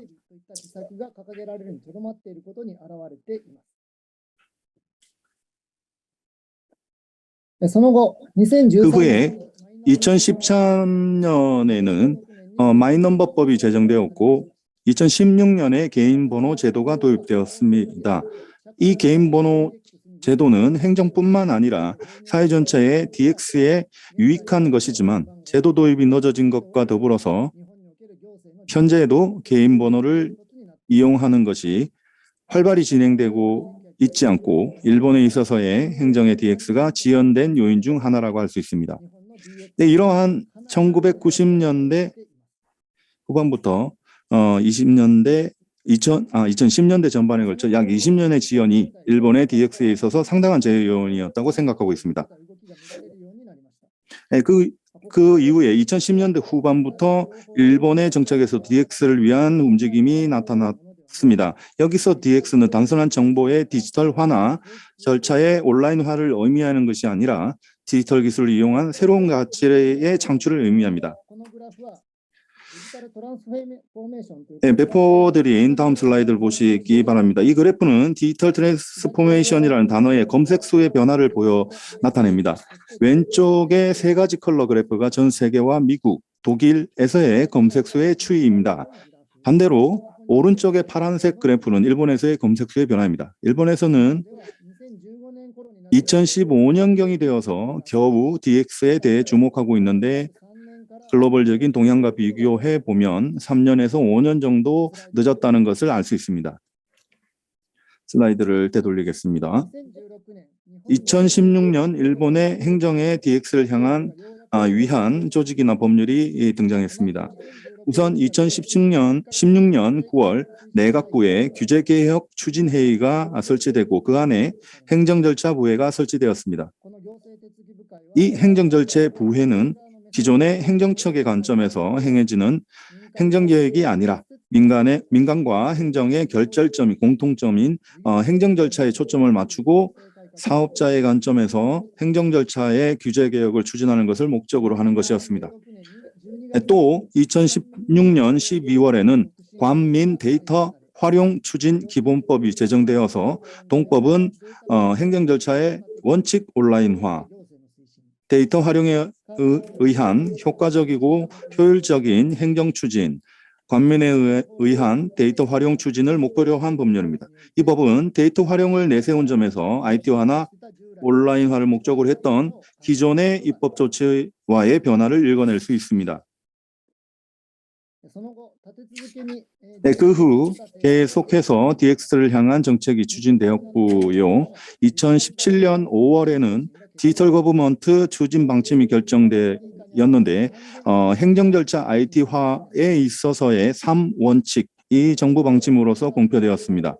여기에서는 IT화라는 용어가 사용되고 있지만 그 내용은 디지털에서의 절차를 원칙으로 하는 디지털 퍼스트나 두 번째, 행정 내부에서 정보를 연계하고 한번 행정에 제출한 정보를 다시 제출하지 않아도 되도록 하는 once only. 세 번째는 관민이 하나가 되어 또는 일체가 되어 절차를 디지털로 완결시키는 커넥티드 원스톱을 목표로 한 것으로 DX를 위한 지극히 중요한 방침을 나타내는 것이었습니다. 그리고 2018년 1월에는 이러한 정책을 구체화한 디지털 거버먼트 실행 계획이 수립되었습니다. 또한 이 시기에는 행정절차부의 활동이 본격화되었고요. 저는 2017년 8월에 발족한 제2기 행정절차부회에서 전문위원으로 참가한 후 지방의 규제개혁 태스크포스 및 제3기 행정절차부회에서의 대책 마련과 관련된 논의를 했습니다. 이러한 부회에서는 행정절차의 디지털화를 추진하여 궁극적으로 민간 사업자의 행정절차 비용의 약 20%를 절감시켰습니다. 이것은 인건비로 환산하면 연간 약 2천억엔의 비용 절감을 실현한 것이라고 추정하고 있습니다. 그 이후에 2019년 5월에는 디지털 행정 추진법이 제정되어 앞서 말씀드린 IT화 3원칙을 디지털화 3원칙으로 명칭을 바꾸고 법률상 명문으로 규정하게 되었습니다. 이러한 흐름에 따라 행정절차부회도 디지털 거버먼트 워킹그룹으로 개명하고 계속 행정절차의 디지털화에 임하게 되었습니다. 네, 이같이 2016년경부터 정부에서도 DX를 향한 다양한 대응을 실시하게 되었지만 좀처럼 기존의 아날로그 문화를 근본적으로 개혁하지는 못한 것 같습니다. 이 같은 상황이 크게 변화하는 계기가 된 것이 2020년 초부터의 코비드-19의 유행이었습니다. 코비드-19의 유행으로 인해서 경제계에서는 리모트 워크로의 이행을 방해하는 요인으로 서면이나 대면을 원칙으로 하는 행정규제의 폐지, 특히 날인 폐지의 필요성이 대두되었습니다. 이 때문에 정부는 당면의 잠정 조치로서 서면 대면 규제를 완화함과 동시에 법률상 의무화된 날인의 생략을 인정했습니다. 또 2020년 7월에는 그 잠정 조치를 영구화하기 위한 가기 결정이 이루어졌고 날인에 대해서는 15,493 종류의 행정 절차에서 날인 의무가 폐지되었습니다. 이것은 지금까지 날인이 의무화된 행정 절차 중 99% 이상이 날인 의무가 폐지되었음을 의미합니다. 사실은 행정절차부회나 디지털 거버먼트 워킹그룹에서는 코비드-19의 유행 전부터 서면 대면 규제를 줄이거나 날인 폐지를 준비하고 있었지만 국가나 지방의 행정기관의 저항으로 실현할 수가 없었습니다. 그것이 코비드-19의 유행이라는 외부적인 요인에 의해 단기간에 단번에 실행된 것입니다. これは応援廃止等に関する閣議決定を一部 네, 그 다음 자료는 날인 폐지 등에 관한 가기 결정의 일부를 발췌한 것입니다. 여기에서는 행정 절차의 DX와 더불어서 민간 상간섭의 개혁이나 신속 유연한 규제 체계로의 전환 등이 향후 방침으로서 제시되어 있고, 사회의 DX에 대응하기 위해서는 민사법, 형사법을 포함한 법제도 개혁이나 기존의 법체계 법문화로부터의 전환이라고 하는 것도 필요하게 되는 것을 나타내고 있습니다. 이것들에 대해서는 나중에 다시 언급드리겠습니다. 지금까지 말씀드린 연역과 더불어 작년 5월에는 드디어 DX를 위한 본격적인 입법 조치가 이루어졌습니다. 이 디지털 개혁 관련법은 디지털 사회 실현을 목표로 하는 6개의 법률을 의미하는데, 여기에서는 그중 중요한 3개의 법률을 소개해드리도록 하겠습니다. 우선 DX에 관한 기본법에 해당하는 디지털 사회 형성 기본법에 대해 말씀드리겠습니다. 행정의 DX에 대해서는 국가, 지자체의 정보 시스템의 집약 등을 목표로 하고 있습니다. 또한 디지털청 설치법이 제정되어 디지털청이 디지털 사회 형성에 관한 행정사무의 신속하고 중점적인 수행을 담당하게 되었습니다. 그리고 게다가 디지털 사회 형성 관계 법률 정비법에 따라서 개인정보보호법의 개정이나 날인 등을 요구하고 있던 48개 법률의 개정 등 DX를 위한 법 정비가 진행되었습니다. 그리고 이에 따라 지금까지의 행정 절차의 DX에 초점을 맞추고 있던 디지털 거버먼트 워킹그룹이 사회 전체의 DX를 목표로 하는 워킹그룹으로 바뀌게 되고, 그 명칭도 디지털 워킹그룹으로 변경됐습니다. 게다가 작년 12월에는 디지털 임시 행정조사회가 설치되어서 디지털 원칙 아래 법률이나 행정조직, 디지털 기반 등의 구축을 도모하게 되었습니다. 이에 따라서 디지털 워킹그룹도 디지털 기반 워킹그룹으로 명칭이 변경되고, 중요도가 높은 규제개혁 상황과 오랜 과제 해결을 선도적으로 논의하고 있습니다. 마지막으로 올해 5월에는 정보통신기술을 이용하는 방법에 의한 국가의 세입 등의 납부에 관한 법률이 제정되어 지금까지 세금 등에 한해서만 인정되고 있던 신용카드 등의 납부가 그 외의 국가의 세입에 대해서도 납부가 가능하게 되어서 그 범위가 확대되었습니다. 이상이 일본의 디지털 전환에 관한 정책과 입법에 관한 현황입니다. 큰 흐름으로서는 ICT 활용으로부터의 행정의 디지털화, 그리고 사회 전체의 DX로 관심이 이행해 갔다는 것을 지적할 수 있을 것 같습니다. 네, 이러한 흐름 속에서 DX에 관한 정부의 과제도 크게 변하고 있습니다. 네, 작년의 가기 결정은 사회 DX를 위한 과제로서 디지털 거버먼트의 확립, 민간 부문의 DX의 가속, 그 밖에 기반 정비의 세계를 큰 축으로 하고 있고, 또한 그 중에서 행정에 있어서의 디지털 기술을 활용한 가치 창출과 민간 부문의 DX 추진을 위한 기반 정비와 법 정비, 규제 개혁을 과제로 하고 있습니다. 네, 이 점은 디지털 전환을 위한 과제가 기존의 행정 업무의 디지털리제이션뿐만 아니라 행정의 디지털 트랜스포메이션과 나아가서는 민간의 DX 추진을 위한 기반 정비까지 포함하는 것으로 확대된 것을 보여주고 있습니다. 내일을 바탕으로 이하에서는 일본에서의 디지털 전환과 행정법적 과제에 대해 분석해 보려고 합니다. 우선 일본의 학설 동향에 대해서 말씀드리겠습니다. 행정법학에 있어서도 DX를 주목하고 있지만 논의의 중심은 기존의 행정의 디지털리제이션에 있는 것이 현황이라고 말씀드릴 수 있을 것 같습니다.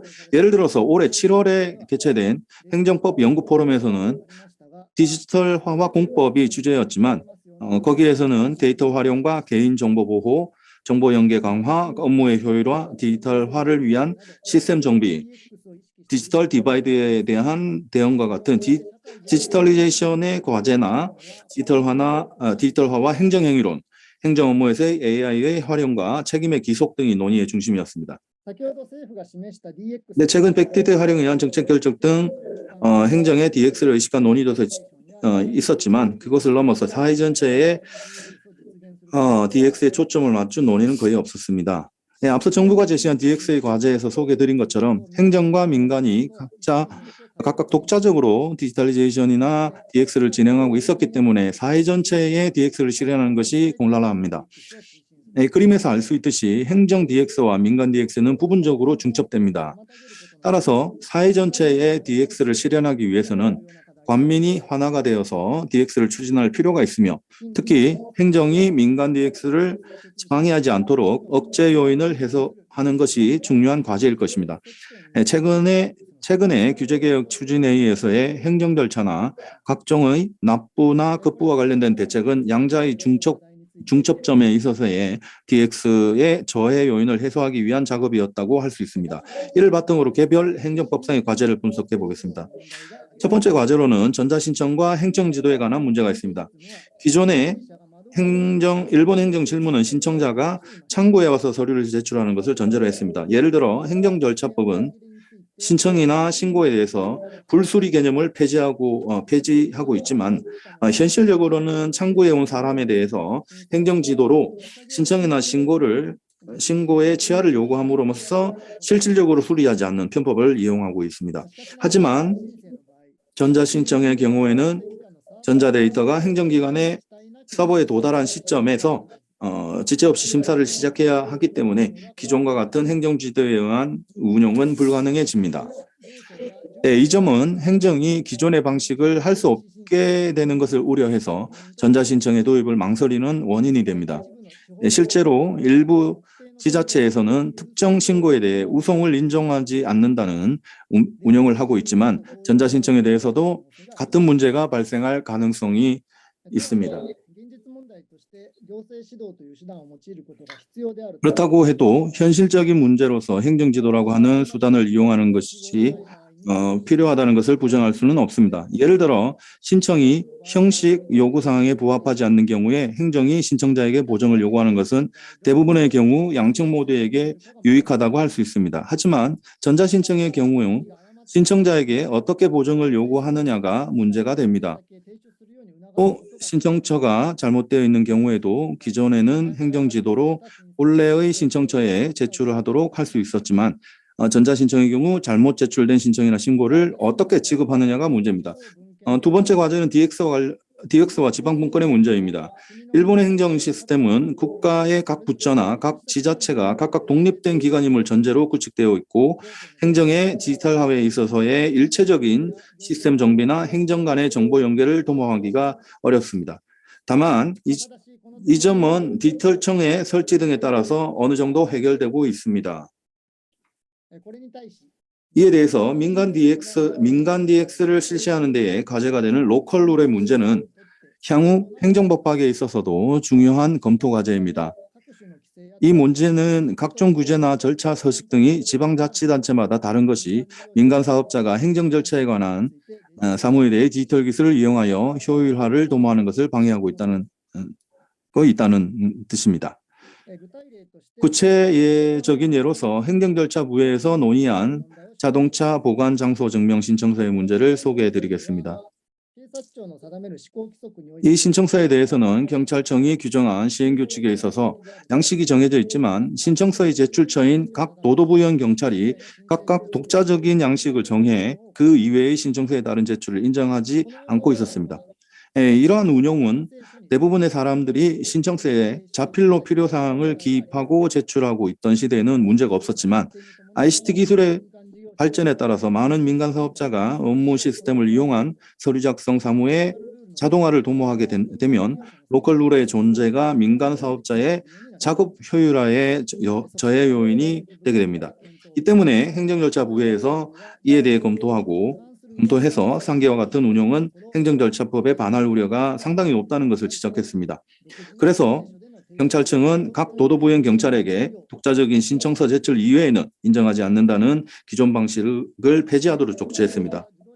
지금 소개해드린 자동차 보관장소 증명 신청서의 문제는 로컬 룰이 법령을 위반하고 있을 우려가 있는 케이스였습니다. 하지만 국가의 법령으로 기준이나 서식이 정해져 있지 않고 각 지자체에 맡겨지고 있는 경우 민간의 DX 추진을 위한 로컬 룰의 해소라고 하는 요구와 행정법의 중요한 이념의 하나인 지방분권의 존중을 어떻게 양립시키는가 하는 심각한 문제가 생깁니다.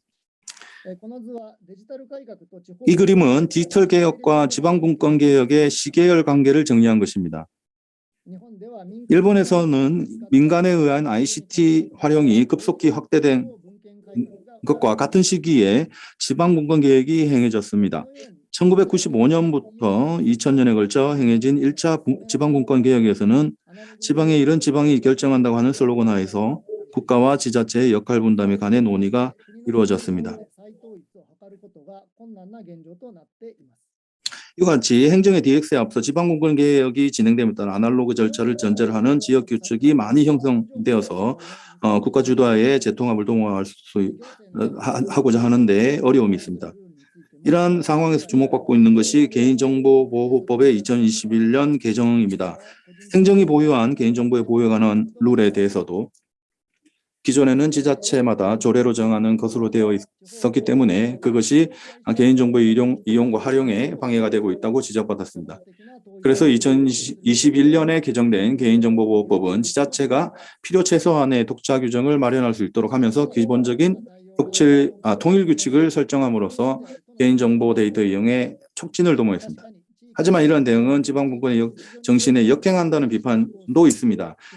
확실히 지역 과제에 대해서 지역 실정에 맞는 정책 실시를 지향하는 지방분권의 정신은 행정법상 중요 철학의 하나이며 또한 개인정보 보호에 관해서 일본에서는 지자체가 국가에 선행하여 법적 규율을 마련하는 소위 국가가 뒤쫓는 형태로 법률이 제정된 역사적 배경도 있습니다. 국가에 의한 통일규칙의 설정은 DX를 추진하는 데 있어서 유익한 한편 지방분권의 이념이나 지방이 국가에 선행해 조례를 정하는 것에 의한 법제도 개혁을 곤란하게 하는 것이기 때문에 이러한 상충하는 철학을 어떻게 조정하는가가 DX에 관한 행정법의 중요한 과제라고 시간이 없어서 생략 들어가겠습니다. 세 번째 과제는 서면주의와 대면주의의 극복입니다.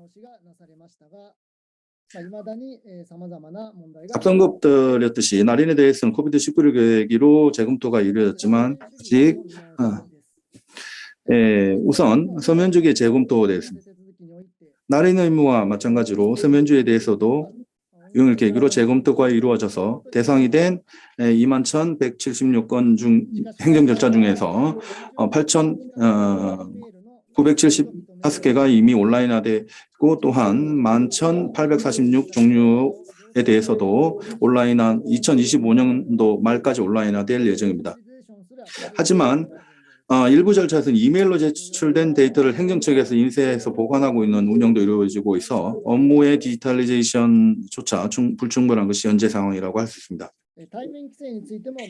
대면 규제에 대해서도 재검토가 진행되고 있지만 날인 폐지나 서면주의 재검토에 비하면 어려운 문제가 있습니다. 예를 들어 회사 설립 시 정관 인증과 여권 교부에 대해서는 본인 확인을 엄격히 할 필요가 있기 때문에 대면 규제가 필수적이라는 견해도 많기 때문에 신중한 검토가 필요합니다. 그리고 생략해서 다음 슬라이드로 가겠습니다. 앞서 말씀드렸듯이 법령에 근거하지 않고 날인 의무를 부과하는 것에 대해서는 행정절차법이나 법률의 유보에 저촉할 우려가 있습니다. 또 일부 절차에 있어서는 법령에 근거 없이 우편에 따른 신청이나 신고를 인정하지 않거나 사전에 면담하는 것을 요강으로 의무화하는 방식이 사용되고 있습니다. 이것들에 대해서도 행정절차법이나 법률의 유보에 반할 가능성이 있습니다. 이는 DX를 추진하는 관점에서도 행정절차법을 준수하는 것이 매우 중요하다는 것을 나타내고 있지만 행정절차법 시행으로부터 30년 가까이 경과했음에도 불구하고 별로 준수되고 있다고는 말씀드릴 수 없을 것 같습니다. 행정절차법이나 행정절차조례의 준수를 어떻게 도모하느냐 하는 문제. 그러니까 향후의 중요한 과제라고 할 수 있을 것 같습니다. 마지막으로 아까 말씀드린 DX에 관한 행정법 과제 중에 DX와 지방분권에 대해서 약간의 검토를 하는데 상당히 좀 생략드리려고 합니다. 로컬룰의 존재는 사회 전체의 DX를 저해하는 요인이 되는 것이며 DX를 추진하는 관점에서 가능한 한 해결해야 한다고 할 수 있습니다.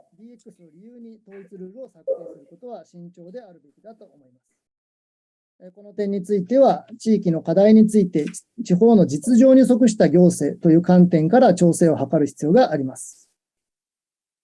あとは、 네, 그래서 지역의 과제에 대해 지역설정에 맞는 행정을 지향한다는 관점에서 과제를 해결해야 된다고 생각합니다.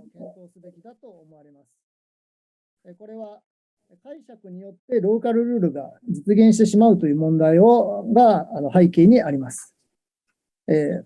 必要な解釈の余地というのは残すべきですが、必要でない解釈の余地というものはできるだけ排除するのが今後のデジタル時代の行政法規のあり方であるというふうに考えて、 그리고 디지털 시대 행정법규의 방식에 대해서는 법정규를 포함한 정책에 관한 것이었는데 로컬 룰에는 조례나 규칙에 정해지는 것 이외에 국가의 법령 해석에 의해 마련되는 것도 있기 때문에 이에 대해서는 해당 해석이 합리성을 가지고 있다면 위법이 되지 않습니다. 그리고 한편 사회 전체의 관점에서는 가능한 로컬 규칙을 폐지해야 한다고 하더라도 그러한 다른 해석이 가능한 행정법규의 존재 자체가 디지털 시대에 맞지 않는 것이라고 생각됩니다. 네, 그리고 마지막은 제 전공을 살려서 참고로 말씀드리면 형벌법규의 방식에 대해서 말씀드리자면 행정법규 중에는 위반 행위의 형벌을 정하고 실효성 확보를 도모하고자 하는 것들이 많이 있습니다. 하지만 이러한 행정형벌 중에 일부는 추상적인 구성 요건이 정해져 있는 것도 많아서 혹시 형벌이 부과될까 우려가 있을까 하는 위축의 효과로 인해서 기술의 발전이 저해될 우려가 있다는 것을 나타내는 여러 판례가 있습니다. 네, 말씀드린 생략을 드리면 그리고 이러한 사항들이 발생할 수 있는 형벌 규정의 존재도 DX를 저해하는 큰 요인이라고 할 수 있습니다. 발제하실 시간을 많이 못 드려서 죄송합니다. 바로 토론에 들어가도록 하겠습니다. 문광진 박사님, 정보통신정책연구원에서 이 분야를 끊임없이 이제 연구하고 계시는 전문가시고요. 문광진 박사님께서 한 7분 이내로 끝내주시면 감사하겠습니다. 네. 네, 안녕하십니까. 정보통신정책연구원의 문광진입니다. 일단 국제학술대회에 이렇게 좀 초대받아서 토론하게 돼서 매우 영광이고 또 토론할 수 있게 좀 배려해 주신 한국행정법학회 1세 회장님 그리고 한국법제연구원 김기용 원장님을 비롯한 관계자분들께 감사드립니다. 일본이 좀 그동안 국가적 차원에서 어떻게 디지털 전환을 좀 추진해 왔고 또한 행정 영역에서 특히 디지털 전환 추진하기 위한 그런 단계를 어떻게 밟아왔는지 어떻게 노력해왔는지 발표해 주신 다나카 요시로 교수님께 감사드립니다. 일본이 교수님께서 일본에서 디지털 전환이 매우 느리게 진행되고 있다라고는 하셨지만 또 그만큼 좀 디테일한 부분에 있어서 굉장히 많은 신경을 쓰고 입법적인 노력을 많이 하고 있구나 이렇게 좀 생각이 들었습니다. 디지털 전환 시대에 있어서 행정법 특히 이제 정부의 역할, 국가의 역할을 좀 생각해 보면 첫째는 이제 국가 전 영역에서 디지털 전환을 좀 강력하게 이제 추진하는 그런 역할이 있을 것 같고요. 둘째는 이제 정부 이제 행정 영역에 있어서 디지털 역량을 좀 신장해서 국민들한테 보다 편리한 그런 행정 서비스를 제공하는 것이 또 하나의 목적이라고 할 수 있을 것 같습니다. 세 번째가 디지털 전환을 하다 보면 여러 가지 이제 사회 문제라든지 부작용들이 발생을 할 수 있는데 이것을 어떻게 좀 대응하느냐 이런 문제가 남습니다. 행정법은 이러한 과제들을 이제 추진하는 데 있어서 어떻게 정책이 법치 행정의 원리를 비롯해서 행정법이 그런 추구하는 가치, 원칙 이런 것에 부합하도록 유도하고 또한 어떠한 경우에는 좀 강제도 하면서 추진하게 하는 그런 과제를 가지게 됩니다. 다나카 교수님께서 이제 첫 번째, 두 번째 과제에 대해서 주로 설명을 좀 드렸고요. 앞서 이제 이재훈 교수님께서도 특히 두 번째 과제에 대해서 많은 이야기를 주셨습니다. 저는 이제 저희 세 번째 과제죠. 그러니까 디지털 전환을 통한 그런 사회 문제를 어떻게 좀 해결하나, 행정법이 어떻게 좀 대응해야 하나. 저희 연구원에서 작년에 좀 수행한 과제가 있어서 그 내용 살짝 설명을 좀 하고 또한 그러면 이제 행정법이 어떻게 해야 하나. 마지막으로 저희 새 정부가 이제 디지털 플랫폼 정부라는 것을 구현하기 위한 준비에 좀 착수를 했는데 이와 관련해서 다나카 교수님께 좀 고견을 여쭙는 그런 질문을 좀 드리려고 합니다. 디지털 전환과 관련해서 저희 연구원에서 디지털 대전환 메가 트렌드라는 연구를 작년에 이제 과기부 수탁 과제로 진행을 했고요. 물론 이제 제가 한 연구는 아니고 저희 선배 박사님들께서 하신 연구입니다. 디지털 전환이라는 게 이제 기존의 아날로그 뭐 혹은 이제 디지털 기술이 있다면 그것을 보다 더 새로운 디지털 기술을 발전시켜서 뭐 서비스 비즈니스 제공하는 그런 것을 말하고요. 여러 가지 지능 정보 기술을 통해서 우리 사회 전반에 이제 활용되는 것입니다. 이와 관련된 이제 여러 가지 우려가 있습니다. 특히 뭐 일자리 감소, 소득 불안정 이런 우려가 있고요. 특히 이제 디지털 전환이 이제 지난 코로나 사태를 통해서 그 특징이 더욱 두드러졌습니다. 그래서 디지털 전환을 넘어서 이제 디지털 대전환이다 이런 이야기까지 하고 있습니다. 저희 연구진에서 디지털 대전환 디지털 전환의 사회를 어떠한 특징이 있느냐, 이것은 4가지 메가 트렌드를 선정했습니다. 첫째가 플랫폼의 전방위적 확산, 그리고 자동화와 일의 변화, 그리고 초개인화와 맞춤화, 그리고 가상화 융합화 이렇게 정했습니다. 지금 시간이 없어서 제가 토론문 그 52페이지 위에 간략하게 설명을 해놔서 한번 참고를 해주시면 좋을 것 같고요. 이런 디지털 대전환 산업에 관해서 아까도 말씀드렸지만 여러 가지 이제 뭐 노동의 불안전화라든지 유연화 이런 실업의 증가, 임금 격차 이런 문제들이 떠오르고요. 우리 그러면 디지털 대전환 사회를 어떻게 좀 대응을 해야 되느냐? 2030년에 그런 미래 상해에 관해서 좀 대국민 설문조사를 진행했습니다. 사회의 유형을 디지털 공동 번영 사회, 그리고 안전 지향 공동 사회, 기득권 유지 사회, 그리고 디지털 승자 독식 사회 이렇게 도식화를 했는데 설문자 대국민 조사에서 62% 이상이 디지털 공동 번영 사회를 좀 꼽고 있었고요. 전문가들은 그 부분에 있어서 87.7% 더 많은 분들이 좀 그런 혁신을 추구하는 동시에 혜택도 좀 같이 좀 누려야 한다 이렇게 좀 하고 있습니다. 그것을 위해서 과연 이제 물론 이제 행정법의 전통적인 행정법의 그런 역할을 넘어서는 영역일 겁니다. 무엇을 해야 되느냐? 첫째, 디지털 격차를 해소해야 된다. 둘째, 그리고 사회 보장 제도를 개선해야 한다. 그리고 이를 위한 재원 확보가 중요한 과제다. 이렇게 정리를 드리고 싶습니다. 내용을 제가 조금 그래도 뭐 말씀을 드렸습니다. 토론문 보시면 좀 제가 설명하려고 했던 내용들을 보실 수 있는데 시간 관계상 간략하게만 설명드리면 사회보장제도는 이러한 불평등 해소를 위한 좀 사후적 대응이 아닌가라고 생각하고요. 그렇기 때문에 이제 존 롤스 분배 정의론 같은 경우에도 보아도 일단 우선적으로는 공정한 기회의 균등을 보장하는 것이 굉장히 중요하다라고 설명을 하고 있기 때문에 디지털 격차 해소와 관련된 뭐 입법적이라든지 여러 가지 정책적인 대응이 좀 필요할 것 같고요. 둘째로선 사회보장제도, 특히 이제 뭐 플랫폼 노동자들이 늘어나게 되면 지금 고용보험제도 같은 경우에는 이제 일정한 고용 관계에서만 좀 혜택을 주어지기 때문에 고용보험을 좀 보편적인 소득에 기반한 뭐 사회보험 소득보험으로 좀 전환하자 그런 주장들이 많이 있습니다. 입법적으로 좀 저희 검토할 필요 있을 것 같고요. 마지막으로 이제 뭐 재원 확보 같은 경우에서는 뭐 기존의 세목을 뭐 그대로 두면서도 뭐 여러 로보세, 데이터세, 뭐 디지털 서비스세, 뭐 글로벌 법인세 여러 가지 이제 논의들이 있는데 저희가 좀 주목해 볼 필요가 있을 것 같습니다. 넘어서 이제 디지털 플랫폼 정부 같은 경우에는 이제 새 정부가 이제 핵심 과제를 추진하고 있는데 그 정의를 이제 디지털 플랫폼 정부위원회 설치 운영에 관한 규정에 보면 인공지능 등의 기술을 활용하여 다양한 데이터를 좀 통합 연계 분석하는 디지털 플랫폼을 기반으로 국민 기업과 정부가 함께 사회 문제를 해결하고 새로운 가치를 창출하는 그런 정부로 설명하고 있고요. 그래서 4대 추진 과제로서 맞춤형 공공 서비스 제공, 그리고 양질의 데이터 전면 개방, 그리고 정부의 일하는 방식 혁신, 안전한 이용 환경 조성 등을 제시하고 있습니다.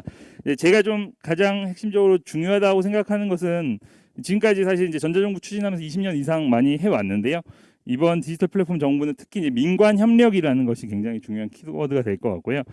예를 들어서 공공 데이터를 받아서 플랫폼 기업이나 뭐 인공지능 기업이 공공 데이터와 그다음에 개인의 뭐 마이 데이터 통해서 많은 데이터를 가지면 뭐 여러 가지 복지 서비스를 뭐 추천을 하고 또한 그런 복지 서비스들을 사실 행정적으로 받게 해주는 그런 서비스까지 할 수 있지 않을까라고 생각을 하고요.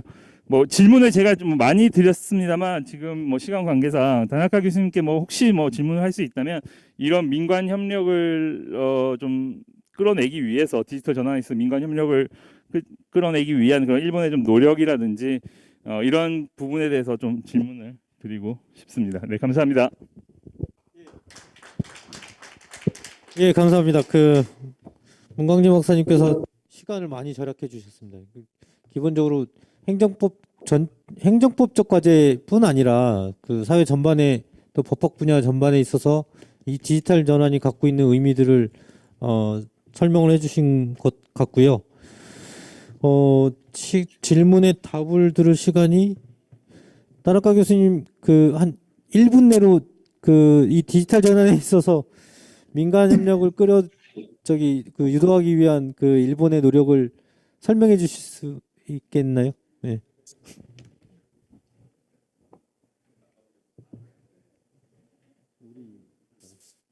はい、文先生、貴重なコメントをいただきありがとうございました。大変勉強になりました。特にDX の副作用については重要な課題であり、その点についてもぜひディスカッションしたいんですけれども、時間の関係でちょっと省略させていただきたいと思います。で、行政のデジタル転換を追求する上で、 행정의 디지털 전환을 추구하기 위해서 민관 협력을 활성화하기 위한 행정법의 과제는 무엇인가에 대해서 답변드리겠습니다. 일본에 대해서 말씀드리면 최대의 과제는 공적 부문과 민간 부분을 따로따로 보고 있는 전통적인 제도나 사고방식, 논리입니다. 행정법학적으로 말씀드리면 공법사법 이원론의 극복이라고 하는 낡은 이 테마가 되겠지만 현재에도 현장에서는 민간이 하는 것은 행정과 관계없다고 하는 것을 한다는 식으로 말하는 사람이 많습니다. 하지만 공적 부문의 DX가 추진되면 이것이 보톨렉이 되어서 사회 전체의 DX가 방해되는 점은 제 보고에서도 말씀드렸습니다. 그 외에도 공적 부문에 있어서의 디지털 인재 활용이나 육성을 방해하는 현재 공무원 제도나 한번 도입한 제도를 바꾸고 싶어 하지 않는 행정문화 등 다양한 문제가 있지만 최대의 문제는 행정법규의 많은 부분에 남아있는 행정독자의 구조나 논리를 해결하는 것이라고 생각합니다. 예, 오늘 발제 시간이 부족함에도 불구하고 충실히 발제해 주신 다나카 교수님과 또 토론문을 엄청 이 발제문에 거의 준하게 쓰셨는데도 불구하고 요약해서 토론해 주신 문광진 박사님께 감사의 말씀드리면서 두 번째 주제를 마치도록 하겠습니다. 다음 독일 교수님께서 지금 영상으로 기다리고 계신 관계로 해서 저희 진행하시는 스태프분들하고 협의한 결과 3주제를 하고 휴식을 취하는 것이 적절하다고 판단됐습니다. 그래서 바로 3주제 진행을 하시는 화명호 교수님께 마이크를 넘기도록 하겠습니다. 경청해 주셔서 감사합니다.